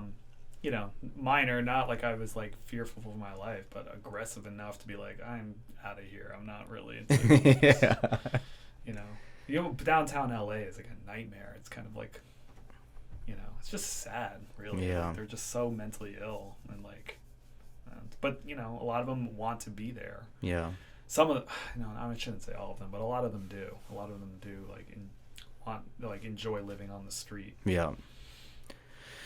Yeah, that's like I said, a whole other podcast. It's like this. Ultimately, we have a huge problem that people are not willing to face. A lot of people. I talk to a lot of old timers, and they're just so disgusted by it. And I'm like, you gotta have compassion, man. Like, there's something wrong. I'm like, you ever go camping? After a weekend of camping, you're pretty fucking over it. I mean, I don't even really like camping, to be completely honest. I mean, you would think I would because I'm from Montana, but I like glamping, to be completely frank. You know, and after a weekend, if I go rough it, for example, like, you know, sleep in a hammock, I'm really ready to get home. Yeah. You know, hammocks are rough. Hammock is really low. Wreck your back. Yeah, definitely. But imagine sleeping on like the asphalt all the time, or wherever people are sleeping. Yeah, it's. Even going to New York City right now, it's like you find people tucked off in like little entrances of buildings, and you're just like, fuck, what the fuck, man? Like, just, and then you're like trying to run to the Uber, like, oh god, I'm so cold, and you're just like, you feel like the biggest pussy ever. I know, just being homeless in New York is a whole nother world of, you know, versus a warm place like LA. Yeah. I heard one time that they were buying tickets for homeless people, like one-way tickets to Hawaii. Yeah, I think that might have been a farce, though. I heard that too, because I heard that they bus them around, like they bus people into LA straight from the asylums, like, right to there. Yeah, that might be true. That is a whole other podcast. My cousins did some documentary work with homeless people for a long time, and he interviewed people on Venice Beach, on like Skid Row, just to try to hear their stories. And it's like, it's crazy, but it's such a mix, you know. You'll like, some people genuinely just like to live on the streets. Yeah. And unfortunately, it's mostly because it's like they call them open air drug scenes. And that's just really what they are. But there's a pretty fascinating series on YouTube called Soft White Underbelly, and it's all about just documenting people on the street, prostitutes, fentanyl users, homeless people, all this, everyone you can think of, and it's just like, what, you didn't expect yourself to be crying on a Wednesday night, you know? You're like, god damn it, what the fuck? It's really quite disturbing. This guy just asks some basic questions, they tell their whole story, and a lot of times they can't even get through it. So I would urge people to actually look at that. You're sitting in your cozy couch and you're drinking your hot drink or whatever it is, watch that and just have a moment of appreciation for whatever existence you have, because you don't even need to have much to feel like you have it all when you watch one series. Yeah, absolutely. Yeah. And a lot of people are so close to that, you know, like whatever that statistic, like 90% of the American population is like one medical catastrophe away from total bankruptcy. Yeah. Like, it could happen to anybody, honestly. Yeah, totally. It's a ruthless country that we live in. No, it really is. I mean, as much opportunity as there is, it really can happen to a lot of people. And to be honest, I mean, right before I moved here, I wasn't living anywhere. I was living like hotel to hotel, I wasn't doing it because I was homeless. I mean, but I like to say I was because I like to, play it down and be like, oh, I was homeless for a second. But I wasn't homeless. Like, I have a friend who was truly homeless for 7 years, like didn't have a place to go. And hearing his story about digging out food out of the trash can and, just his run-ins on the street and, actually going to the barrels of fire for warmth and so on. I'm like, yeah, this Holiday Inn Express's curtains are broken, like, but it was for work, but I just was never home. I was just working so much at that time, but doing something different. But yeah, I mean, anyway, back to the airport. I just want to get back to this because I think it is fascinating. And I think if there are people that are out here that are listening to this conversation and they're not really sure what side of the fence they need to stand on, I don't think there is a side necessarily. I just think that there is a solution to everything. And I'm interested in like what you've kind of like put up there. Like in this clip, we'll put up a picture of what you maybe you can give us that illustration, and just kind of it's not this is what Scott wants to do. It's not that. It's this is what if it was this. Yeah, some other people have proposed, regardless if the airport just comes right back up to 100% capacity, there is the possibility to do the solar there, which I think would be a really good thing because, again, you are adding in utility scale solar, which to me the best benefit of that is actually a microgrid with battery storage means if we have a massive power outage and grid failure, which happens more often than not now, not total grid failure, but you get a massive hurricane, that becomes a backup system and that becomes a lifeline to the entire region, which is really cool. Yeah. Even if you're like, if you're not 100% sold on solar power, I mean, it has its limitations, but as a microgrid, again, if you were to have housing there or the surrounding area, it's essentially you can be independent of the larger grid. Yeah. And you have backup systems. That's an interesting idea too, because so those who also are arguing about the safety aspect, we need the airport for medical evacuations, which is not true. I don't know if most people are like, we need it. You can land a helicopter anywhere. Well, and it depends on the injury for sure, because there are certain people that need to get flown by airplane. That is a thing, but it's I mean, I don't know. Is that rare though? It is rare. It's generally for like a traumatic brain injury or something like that, where you have to have a pressurized cabin, which generally they're going to Stony Brook, which at that point. That's interesting. I didn't know that. Yeah, they like, for example, when I lived in Montana, somebody had a traumatic brain injury, and then they took them in a helicopter to the closest hospital, and then they flew them in a special pressurized airplane to go to Seattle to get like the special brain surgery. Okay. Well, wherever that happens, if you're still getting in a helicopter to like. Well, they do land that airplane here here's the thing. But where is that airplane going then, if not Stony Brook or? I'm not entirely sure, to be completely frank. But it's a good thing to know. I didn't know that. But I think that there's also a yes, you can land a helicopter everywhere, and I was under that presumption as well, and you can, right? You can land them on a roof if you need to, or a field, or right in the middle of 27 if you absolutely have to. But the reality is, I think, is that they take a lot of precautions. Like they have a streamline, like they have a system. All right, we have an injured patient. We go right to the airport. The helicopter's already sitting there waiting. There's no intrusions. There's no power line. Like they already know where they're landing. Like if you ever see like some of these rescues like out in the middle of the like Alaska or even in Europe and France and whatnot, they're not just coming in. They're like very careful. Like, hey, we have this here. There's like we can't actually land there. And you're watching the documentary. You're like, why aren't they landing there? Just land right there. It's like you could just get the guy, get him out of here, and the guy would be fine. But they're very safe about it. Like they really take a lot of precautions. So I think that the airport in some regard is kind of like a mainstay just in that regard. But it's like you said, I think that we can share the space. Yeah. Even like you said, if it goes back full steam, they put the hammer down, you can still build right up to that tarmac. Yeah. You can still build, I'm going to be very conservative, 500. I'm going to say 500 buildings there. Yeah. I mean, it's depending on density, right? That's the other part of the equation for housing and for all development is how dense you do it. How many units per acre, which they just doubled it actually for housing. It went from 4 to 8, I believe, per acre, which is pretty significant. Wait, 8-acre zoning? No, it's 8 units of single-family housing per acre. Oh, Yeah. for that zone. For I believe any zone. Well, for in that particular case, like It must be right there. Because otherwise, these developers are going to hear this and they're going to be like, "Holy hell!" Well, it's not like it's a secret, Right? No, I know, but I'm saying, they really they push it against depends on that. septic, though. That's the thing. That's It always. depends on if you're on the central sewering with the treatment plant or if you're on the individual septics. Right. But I know that. So if you pair it, I think I have to get this right, so don't quote me on it. But I know they just doubled the amount. Right. Like Which would make sense in that region to kind of. Yeah. So if you build dense, which really is the key to a lot of this. Yeah. Why wouldn't you anyway? Yeah.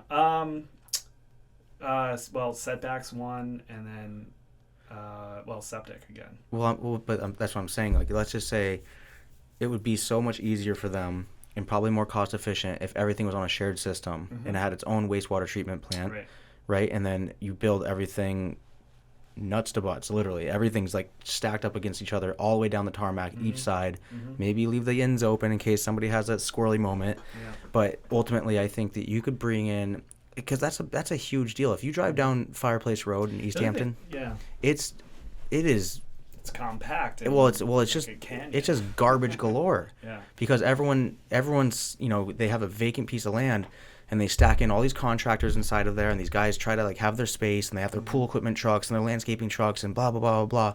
But imagine you just have it all clean and tucked in, and they have an industrial area to put all their stuff. And that is being proposed. I don't know if you know, for the other sandpit area in Wayne-Scott, it's called the Tintle property. I know that one. Well, that's what they're proposing for there. Yeah, that would be great. That's at the end of 2-8, the runway over there.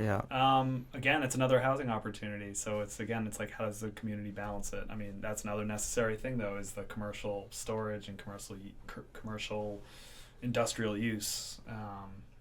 Yeah. But yeah, if I'm gonna, like, housing should always go in a hamlet center, ideally. Like, it should be walkable, it should be close to amenities. So both of these sites that I'm talking about, both in Wayne-Scott, they're not necessarily like close to a hamlet. So it's not super ideal. It's just another place because it's such a huge contiguous property, and that it's already cleared and level, and you don't have to clear trees, which is always a good thing.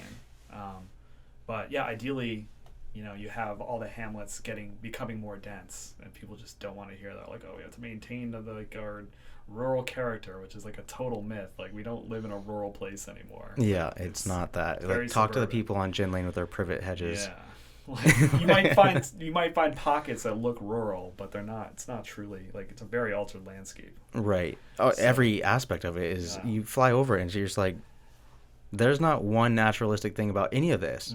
You, like, all the trees that are massive and they're growing over the roads and whatnot, even those were planted. Yeah. And they finally have grown to full maturity. And you look at all those old photos, and like you were saying before, like, there's no trees. There's really none. It's kind of crazy. I mean, a lot of it was cleared. That's not to say, like, historically, before there was European settlement, it was very forested in most places. Yeah. The other interesting thing, doing a little research on trees, but the American chestnut, which used to be the most dominant tree, like, that's a fascinating story, actually. Now it's almost extinct. It's so sad. Yeah. Right? Like, it's amazing wood, first of all. It's like the most versatile wood that, they used to make everything out of it, and it used to be a major export. Then it got this disease that wiped out like 98% or something. Just to think that, again, like, that was the dominant forest tree. Yeah, that was the species. Totally different looking forest. Oh, 100%. Our forest looks a little creepy now. Yeah. It's all just these scary oaks. Yeah, it's very oak dominant. Or pine, or sometimes you get a little mix. Yeah, like Northwest Wood, let's say. That's why I love the beach areas. Yeah. Like Stony Hill area, Amagansett is just amazing. But that's got a nematode parasite now. From what? So what caused that? It's a nematode. It's like this little... Yeah, I know. Yeah. What so caused it? They're generally in Sagaponic. And you're not supposed to, haul, fill, or rather the topsoil in and out of there. So how do they get nematodes there? Vehicles? Any number of ways. It probably came in on wood, on imported wood. It could have even been a bird. Yeah, and any number of things. The same thing with pine beetle devastation. It's just That's a gnarly. huge problem. It sucks. Yeah. They found it in Nappy last week. Oh no. It's just like it's like 2 miles a year or something. Well, over on 114, remember when they just cut all those trees down? Yeah. And if you guys live out here and you saw on 114 when they just devastated the woods with a guy in a chainsaw, there was a reason for that. There was a pine beetle that was just wreaking havoc on everything. And if you actually see the trees once they cut them down, they're completely hollowed out. So it's, imagine just walking through the woods and getting smoked by a tree out of nowhere. That would be the least ideal. It's super bad news. And that, they say that is a direct result of a warming climate, because the pine beetle comes up and it's just warmer now. There's more food for it. And these trees don't have natural defenses. It's amazing. It's just like same thing with like a human and a virus. Like they're immunologically naive. They don't have like natural defenses. So it's just like a buffet for these beetles. They just go crazy. It's gonna get a lot worse before it gets better too. It's like a lot of pine trees here are gonna get devastated. Oh, I don't see any healthy pine trees. Personally, I don't see any. Mm-hmm. It's very rare to see a healthy pine tree, and we cleared a lot last fall, and every single pine tree that we opened up was just completely hollowed out in the middle. I was like, let's make a good dugout. Yeah, make a nice little dugout canoe. They make beautiful little like tunnels through the bark though. Yeah, cool. They do. It's actually very interesting how that works. It's another very mystical experience of the bug, which are zoomed in on, look like the aliens we're talking about. Yeah. Now, on the on some of your art, for example, like what you like, I guess I don't know if I've ever necessarily seen it just in a gallery setting. Mm-hmm. Do you show with like a gallery? Not any one gallery. No, I've been a free agent pretty much throughout my entire career, which it's only about 5 years old. I mean, I am a full-time artist, so my work is mostly between commissioned work, personal work, and kind of design, graphic design, that kind of a thing, or like commissioned illustration. I do a little bit of illustration work, but in terms of like a gallery, like no, I haven't been with any one. I've been with a couple of dealers back and forth, and it's also because I curate, so so I'll put my own work in shows, not every time because that's considered bad practice, but I don't really care anymore. I just it's like when I curate something, it's always thematic, so I'll usually relate it to something that already interests me, that I already have work that might center around. So and I like the idea of showing in non-gallery settings, so I'm trying to do a little bit more of that, and pop-ups, and I did have a gallery space years ago. I don't know, did we? Was it in Amagansett? It was in Amagansett, that barn?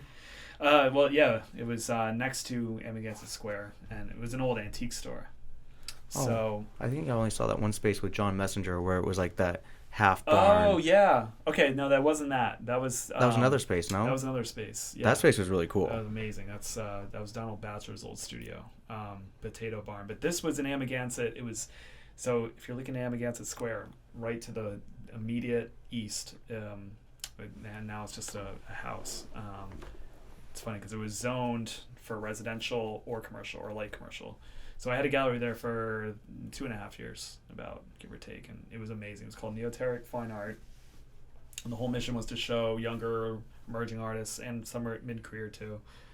So it was art, but it was also, we did like events, we did a lot of music, a lot of lectures, a lot of we did poetry readings, fundraisers.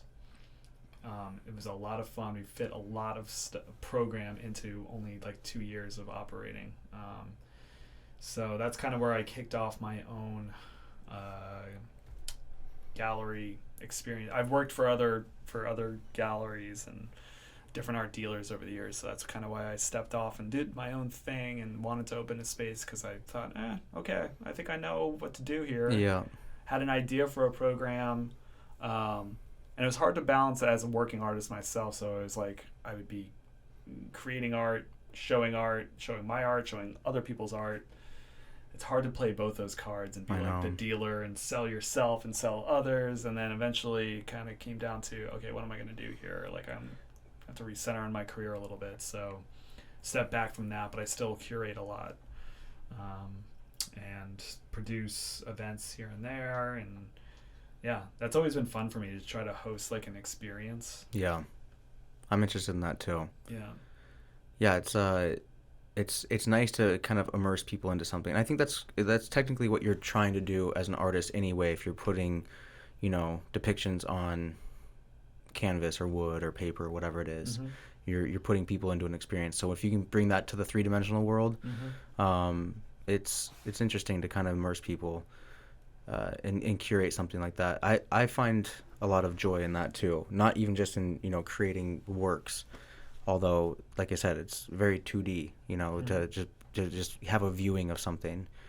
So, yeah, I mean, I'm interested to see like in where you're kind of going with things. Like, where do you want to end up like with what you're doing? Because like, for example, I see a lot of your work. For example, on bottle, like some of your illustration work. Like I saw like there's like an alcohol bottle. It's like that whale or Yeah, Greenport Brewing Company. yeah, and then I saw like Talk House had like the windmill and the native and there's a lot of different things that you've done that I can't even bring them all to my head, but you see the work and you go, that's Scott's. Like immediately, like that's like your style, which is really cool to see. I love your style. Like literally, so many people put so much effort. Like myself, for example, I got to bring out a big machine and have this whole production just to get people to look at it. And for you to just sit down with a ballpoint pen and scribble down this idea that's in your head, I find fascinating. That it's just you put something out with, I'm not going to say no effort. It's natural talent. It's natural creativity and putting your idea to reality. I really respect that a lot. I've been really wanting to do this for a while, just because I want to pick your brain. Like it's so simplistic in like how you create your art, but yet you create these like really cool, intricate pieces, right? So where do you foresee it going? Because now that you've actually maybe like recentered and you're doing your thing, like where do you foresee it going? Do you, like you said, you want to go away from the gallery scene, and I'm similar in that. Like, where do you see yourself kind of going? Well, what I'm doing now is I do have feet in, or I don't know what the metaphor is, like different things going on that they're kind of different projects, and I do see it holistically. Like if I'm drawing, painting, building like an immersive environment like the Bonnick Blind, creating found objects I do a lot of things with. It's all mixed media, but there is a through line through it, and a lot of it is just about kind of experiencing different aspects of culture. And again, going back to the idea of like how the natural world interacts with a modern culture based on artifice and technology.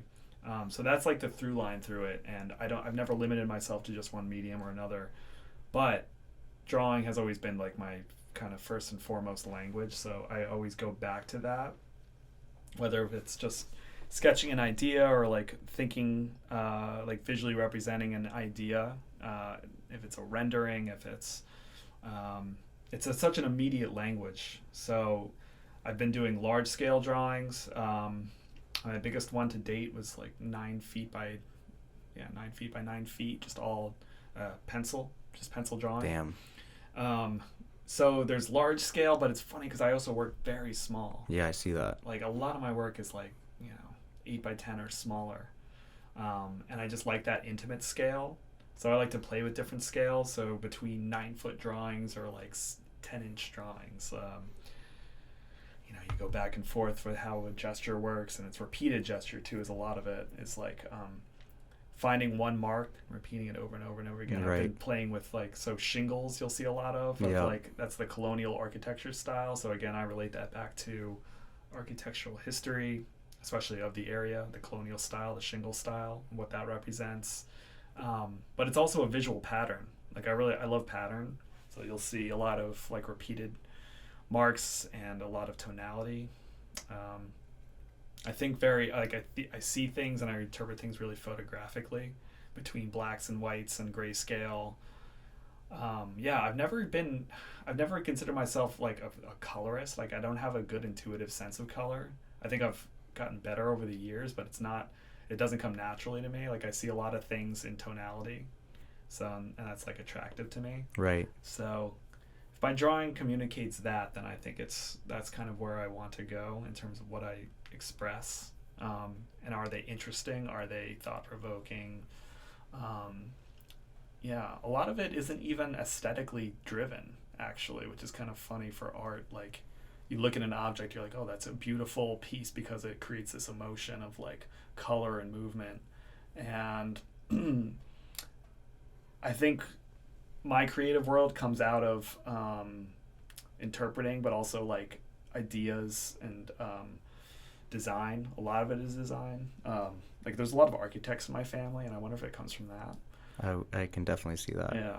But I think we have a similarity in that, because as much as you think that, like, let's say you look at something with lots of color and it has this aesthetic pleasancy about it,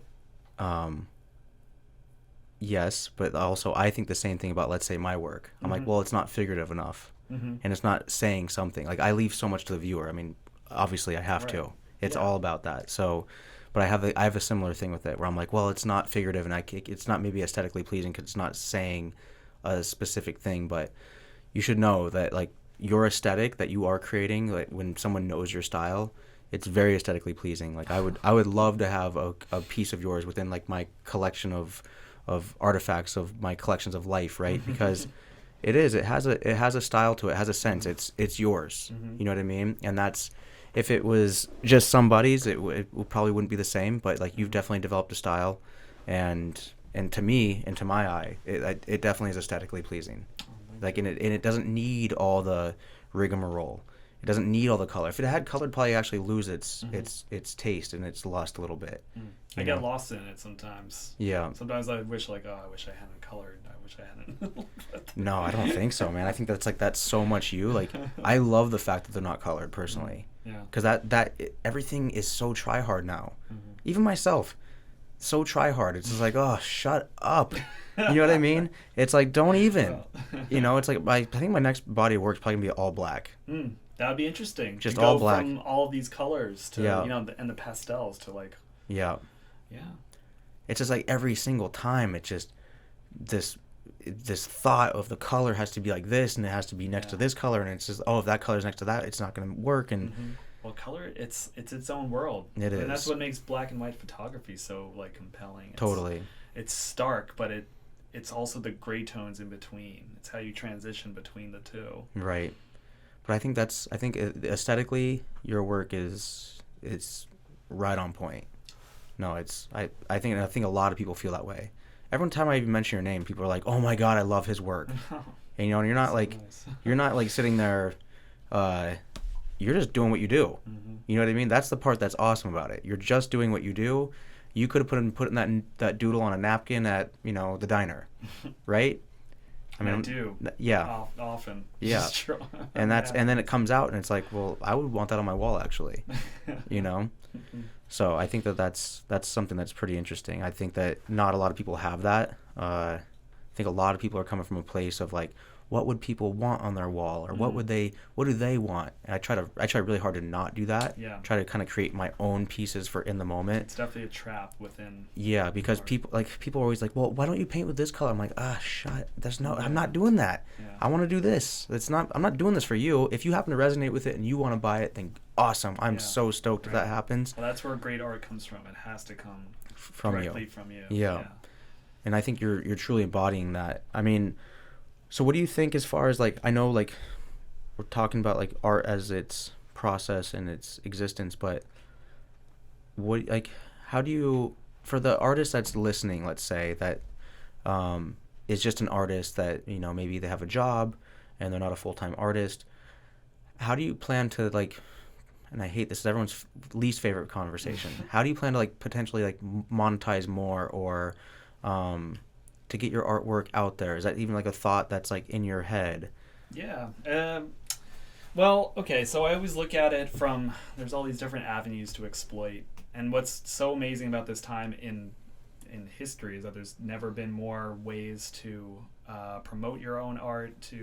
There's all these different avenues of exporting what you do creatively, or, you know, whatever that is. It could even be a podcast. It could be videos. It could be teaching, which I do some teaching. I do like related side things that kind of relate to what I do.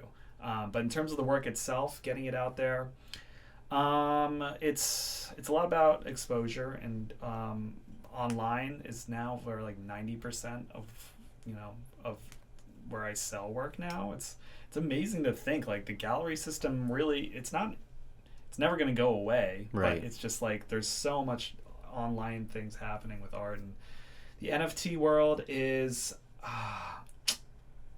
I'm ambivalent about it. Yeah, same. There's a lot that's interesting. There's a lot of good stuff about it. Like smart contracts are an amazing like evolution of technology to be used in a good way. In the art space, yeah. Yeah, and it's still an intriguing concept. I'm not seeing a lot of like, again, aesthetically interesting things. Like, there's so much crap out there. You don't want a CryptoPunk? You don't want a CryptoPunk? I mean, over sure, the I'd love mantle? to own one because it has a monetary value, you know. But isn't that it's so funny because there's such a difference in like actually owning something for its aesthetic versus its value. Mm-hmm. And I think a lot of people that do jive in that space, they have a lot of shit art that's worth a fortune, mm-hmm. right? So they can get behind having a crypto over the mantle, let's say. Yeah. I'm indifferent too. I will probably end up doing NFTs, mm-hmm. but I'm really kind of torn on where I want to show my art in the physical space. I think that the NFT space protects you the most as an artist ever than it's like a really interesting natural evolution. Getting royalties from a sale like 200 sales down the road. Awesome. That's great. Yeah. Imagine being part of the secondary market. Mm-hmm. Like that's where it's going to get interesting. Yeah. You have all these primary sales, and who knows? But I've minted a couple of NFTs, but they're not. I'm trying to figure out the best way to promote them, and I want to create a project that is unique, where it's just not another collectible, another with attributes that flip around, and it's all algorithmic. Like, so I think it's interesting with NFTs if it's digitally native, if it was created digitally, if it lives naturally in a digitally space. I don't think it translates as well when it's something traditionally created, like what I do mostly, and then translated into a digital form, where it's just like a digital trading card. It works. Like if some people are interested in that, great. It's just another avenue. But maybe just for like your collector, that someone that's actually purchasing your work. Yeah. So then they're securing their money, and then they have something physical as well. Right. Well, that's kind of how I foresee it. But it's like I still want to find a way to be able to showcase work without having to just have it online. Mm-hmm. I would love it if the gallery space was something compliant and something that really worked. You know, I just have never found a gallery that I've just been, and that's not to say they're not out there. If you're listening and you're a gallerist and you think you can crush selling either one of our work, I am fully full ears. But I haven't had that yet. Yeah. A lot of it is the right relationship and getting the right eyes to look at it. Yeah. Because there's a market for everybody's work out there. Yeah. You know, some obviously more than others, but like that's another cool thing about what the internet does is it is now easier to find those prospective collectors and then make the connection. And it's never been easier, which is great. Totally. So, but let's talk about your awesome moving gallery on the truck bed. It was. Dude, I think we should do a show together this summer. That'd be really cool. Yeah. Yeah, like that's an innovative gallery design. You know, that's, there's been something like it, but nothing like that. You just roll up, like so you're just taking that to Long Beach. Like that's so cool. Yeah, that was a byproduct of COVID when there was going to be definitely no gallery showings whatsoever. Mm-hmm. And like, for example, Trip kind of came up with like a loan to kind of like let people come in by themselves. And, again, I like to immerse people. Like I like to put it in their face a little bit. Like, hey. And some people need that. There's some people that never will set foot in a gallery or an art museum because they just don't understand. They don't think it's their space. They got an invitation. Totally. Some people need to have their face just shoved in art. Yeah. And it's good for them. 100%, because I don't think that they realize how much of this world is existing with art as it's not just this white glove, white wall, elitist space, and a lot of people, they think it is, maybe. A lot of people, they like to jump on this clout train of like, oh, we're in the art world. Mm-hmm. We have our fancy art shoes and our art friends, and we know that person and we know this person. It's despicable. Oh, just shut the fuck up, please. Yeah. It's so frustrating. But like, obviously there's a space for everybody, but the reality is that down to the text on a piece of paper, the logo on this pen is art. Everything is art all around you. And it's funny because my family, like even my father, who's like kind of, he's not paying attention to art at all. He's like a very like kind of like Republican guy, and he's just kind of like work hard. What are you doing with all this art shit? Like Salt whatever. of the earth. Yeah, just that's what you do. You work hard and then you die.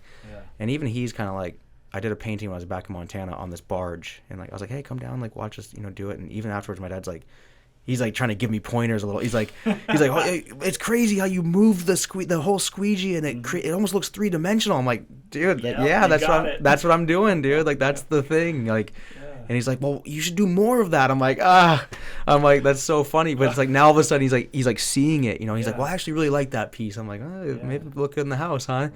But it's like, I think you're right. It's like putting it kind of like right in front of them, and that's kind of what the truck was. So for those of you listening, I have a giant lowboy truck, which is a big transport truck that hauls machinery, and I built a big white wall down the center of it with lights and a generator, and even has a fire extinguisher in case things go real south.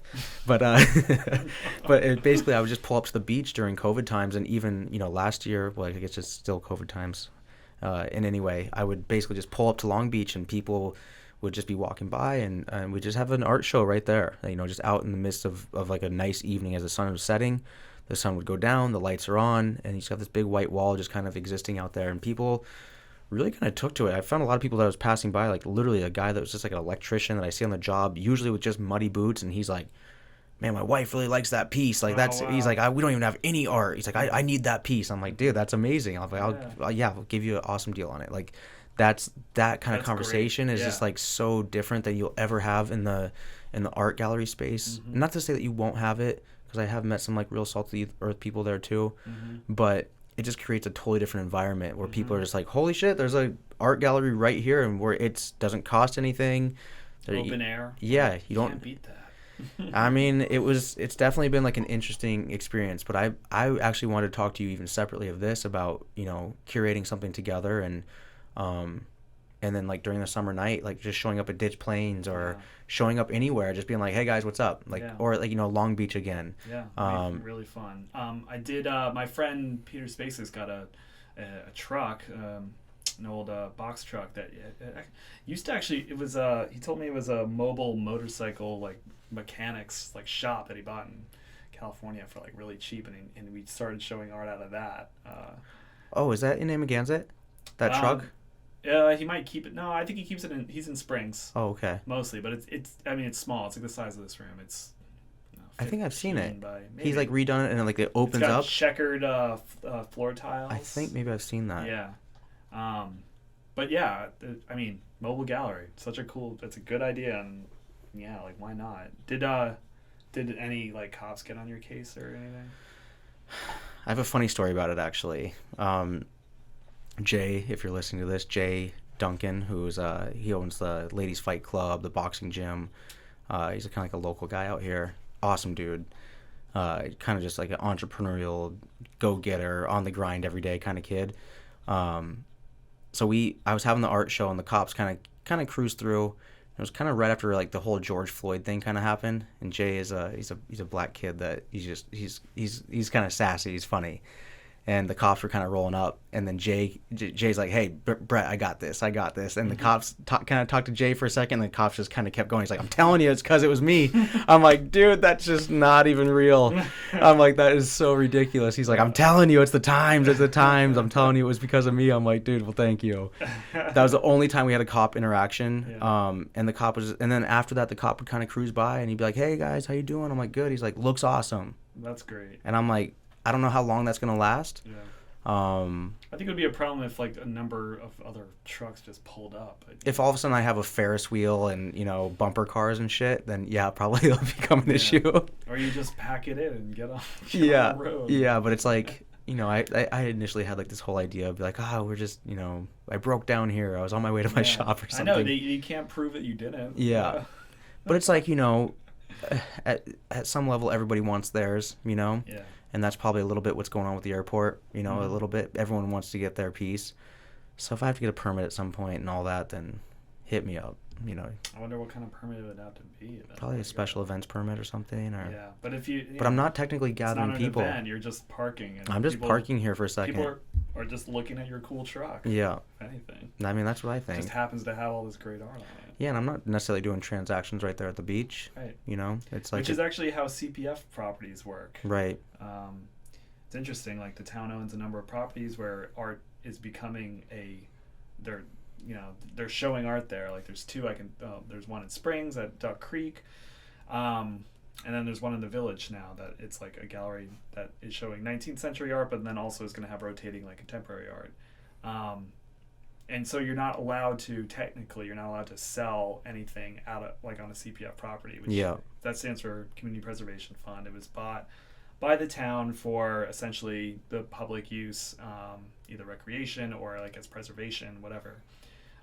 Duck Creek is an art center and they show art, but you're technically not allowed to sell it.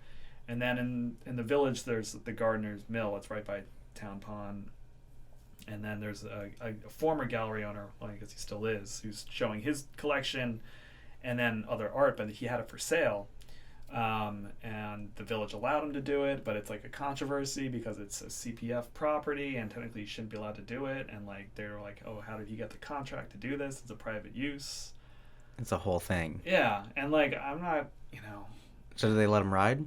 As of now, it's because those rules are being bent, and like I don't know. It's a weird thing because again, yeah, you're using public money to, in theory, support a private commercial enterprise, which doesn't seem right. But if it's done in a certain way, I don't have a problem with it. Like I personally don't. I mean, I don't have a problem with the ice cream truck being down there. Yeah. As long as it's accessible to everybody and any artist can show there, it's like that's also the public. So that's my own personal. I think they, what ends up happening sometimes, it's like they let one person do something and then the next thing you know, there is a Ferris wheel and the whole thing that's going on. That's what they're always afraid of. Yeah, which, I mean, I get. Yeah. And that's not what I'm advocating for. What I'm advocating for is that be creative. Don't just let the times dictate you into a corner of darkness, and don't ever have like the ability to just say I can't. In a time where art is not being allowed to be showcased or we can't showcase it or what have you, how can we? That's kind of like it's like kind of like being solution based. It's kind of a trait that I've always kind of had, is just to kind of like, all right, well, there's a problem. There's never a problem. There's always like some sort of solution. There's always a different way. There's always something to do better or different. And, the same thing kind of happened with the billboards. Like I started kind of doing on billboards, and then this Belgian gallery owner brought it to full fruition. And he's like, oh, we have this space in Times Square and blah, blah, blah, blah, blah. Oh, right. Yeah. And I was like, holy shit, you got that off my Instagram 100%. Because I was like, this is the galleries of tomorrow. Like, it's going to be on the billboards. Like, do you think I really want to see the new movie trailer on there? I'd rather see some artist's work. Yeah. Like, I love it when people graffiti the billboards, honestly. Yeah. So it's like, and I love graffiti in that sense too. Graffiti. Did you? I got arrested once. No. That's amazing. Yeah, they got me. It was one night of mayhem. True graffiti artist. Not caught in the act. There was a rat in the crew. No. Yeah. Oh, bastard. It happens. I don't know. Did you get in trouble and everything? Yeah, I had to get a power washer to wash off the whole handball court in the middle of winter. It was Where is this March. Out here? Yeah, it was the spring school. The spring school paddleball wall. Like I just burned the entire place. No way. Like huge, like 20-foot. So my name was Sake, S-A-K-E. Is there stuff that still exists? No, everything's been totally wiped. But so that was like, there was that, and I did other public property. I don't feel good about it. It sucks. It was definitely vandalization. It was definitely. What were you putting up there? Just your name? Yeah, just pieces. Like Sake was. So I do that, and we had this crew called Lords of the Cans. Like Lord of the Rings. It was like a whole. It was like high school shit. That's awesome, though. I love that. We did abandoned houses. A lot of stuff by the train tracks, which they tore it all down, but like. It was back there for a while. Really? And like it's a rush because you're spraying shit, and we never got caught in the act, which is actually kind of surprising. Dude, that's crazy. Yeah. See, I admire that though. I mean, obviously, there's definitely acts of vandalism, but like one of the like the beautiful things and one of the lures of New York is like driving through Brooklyn, just seeing everything graffitied. And it's cool to see like a big mural, but it's even cooler to see something where it's not supposed to be. Yeah. You know, and yeah. Did you ever see the 5 Points in Queens? It's this building just absolutely covered in graffiti, just from bottom floor to top. And it was supposed to be a museum. I don't know if they preserved it or not. I haven't been there in a while.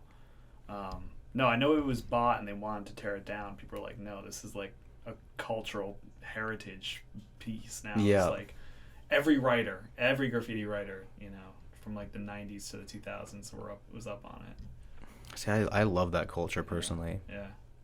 And I grew up being just only seeing it really on trains. Yeah. You know, being in Montana, there's no graffiti really.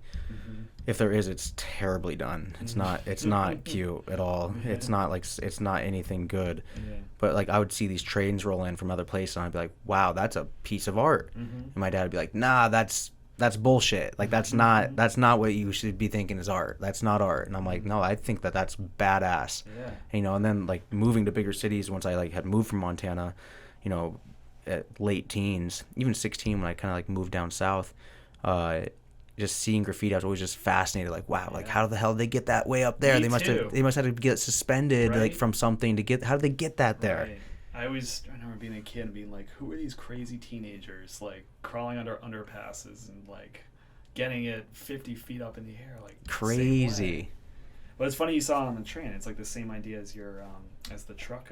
Totally. Show. It's about getting your art. It's moving. Yeah. And it's all over the place. And the whole psychology behind graffiti, I mean, if there is one, but it did start with the idea of creating your identity and getting it up as many times as possible and having it as much around the city as possible, so people would know who you were. Yeah.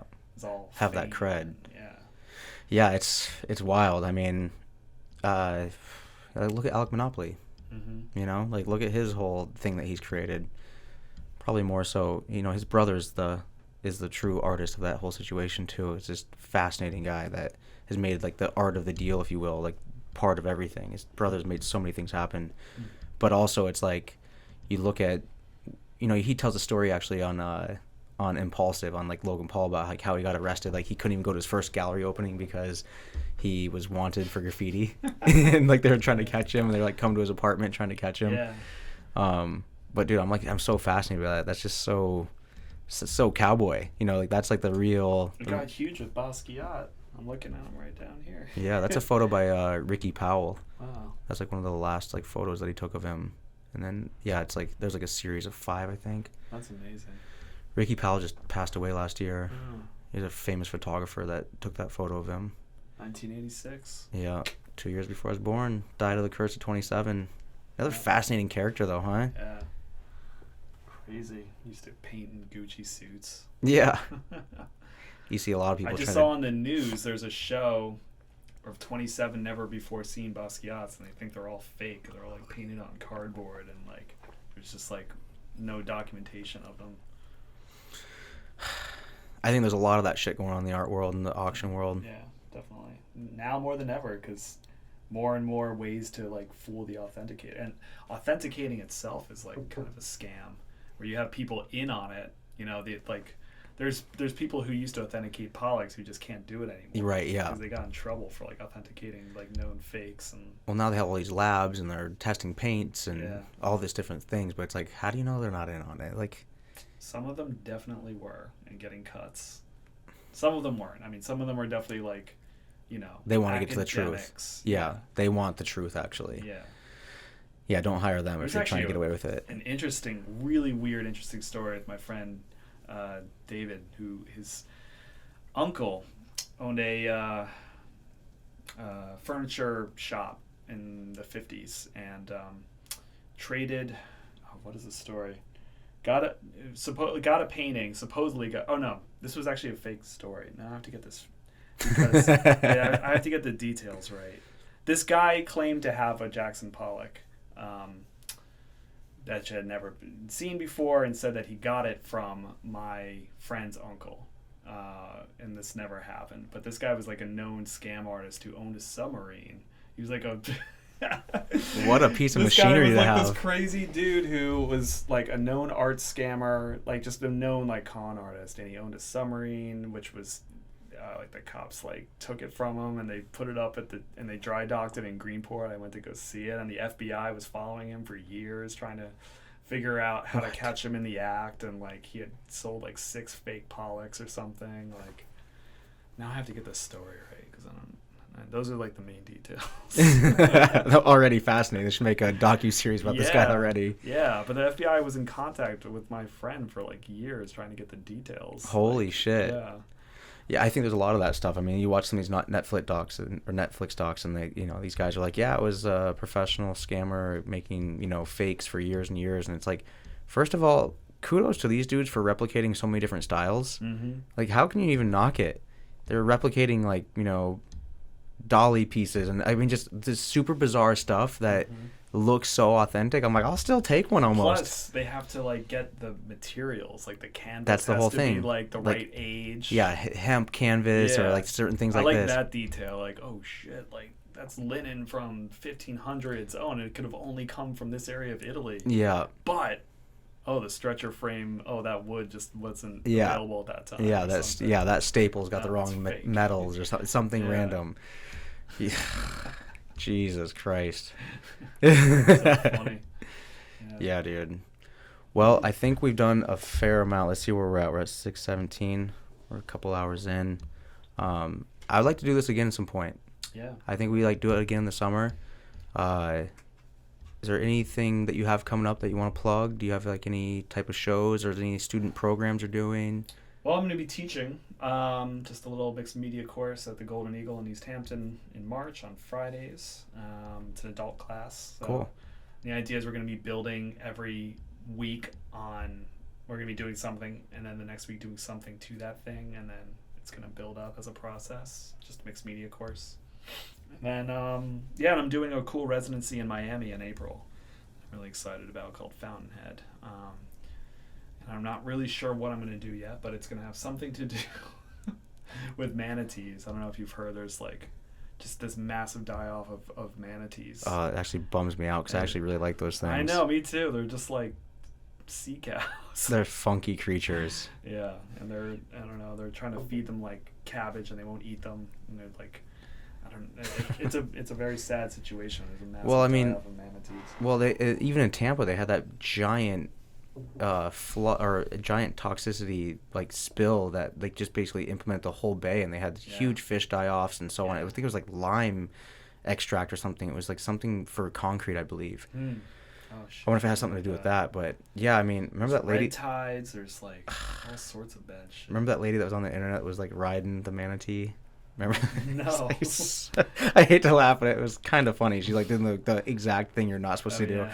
She's like riding the manatee and like petting it and shit, and everyone's just like, get off of it. It's so tempting to do. I think she went to jail. Yeah, I mean, and they're sitting there. It's like, yeah.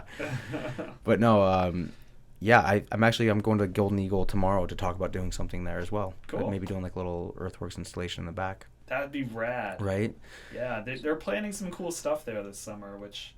Oh, and they might be... Oh, I guess I shouldn't say, but they're planning some cool stuff. I maybe shouldn't have even said my thing, but maybe we'll delay this a little bit before we put it out. I won't make their announcement. Yeah. But, other than that, I've just been making new art, and it's a quiet time of year. Trying not to do too much. Everyone can find you on Instagram. What's your Instagram handle? Theo_blue. Okay. Any other? And you have a website? Yep, just scottbluedorn.com, and there's a lot of things on there. Oh, you can if you're interested in looking at the thing we were talking about with the airport and many other things. I have another project called East End Futures, so that's what that is. It's eastendfutures.info, and I've written a number of articles, including that. It's a lot about re-envisioning. So re-envisioning the airport. I'm talking about different possibilities like retrofitting suburbia, changing zoning, changing different systems, sustainable development, a lot of different things. It's about the future of the East End. Right. Like, where do we go from here? Like 2020 was this like pivotal moment. We have all these technologies now, and all the political will is building to change things, and it's a lot about ecology and sliding, climates, all sorts of stuff. So that's eastendfutures.info.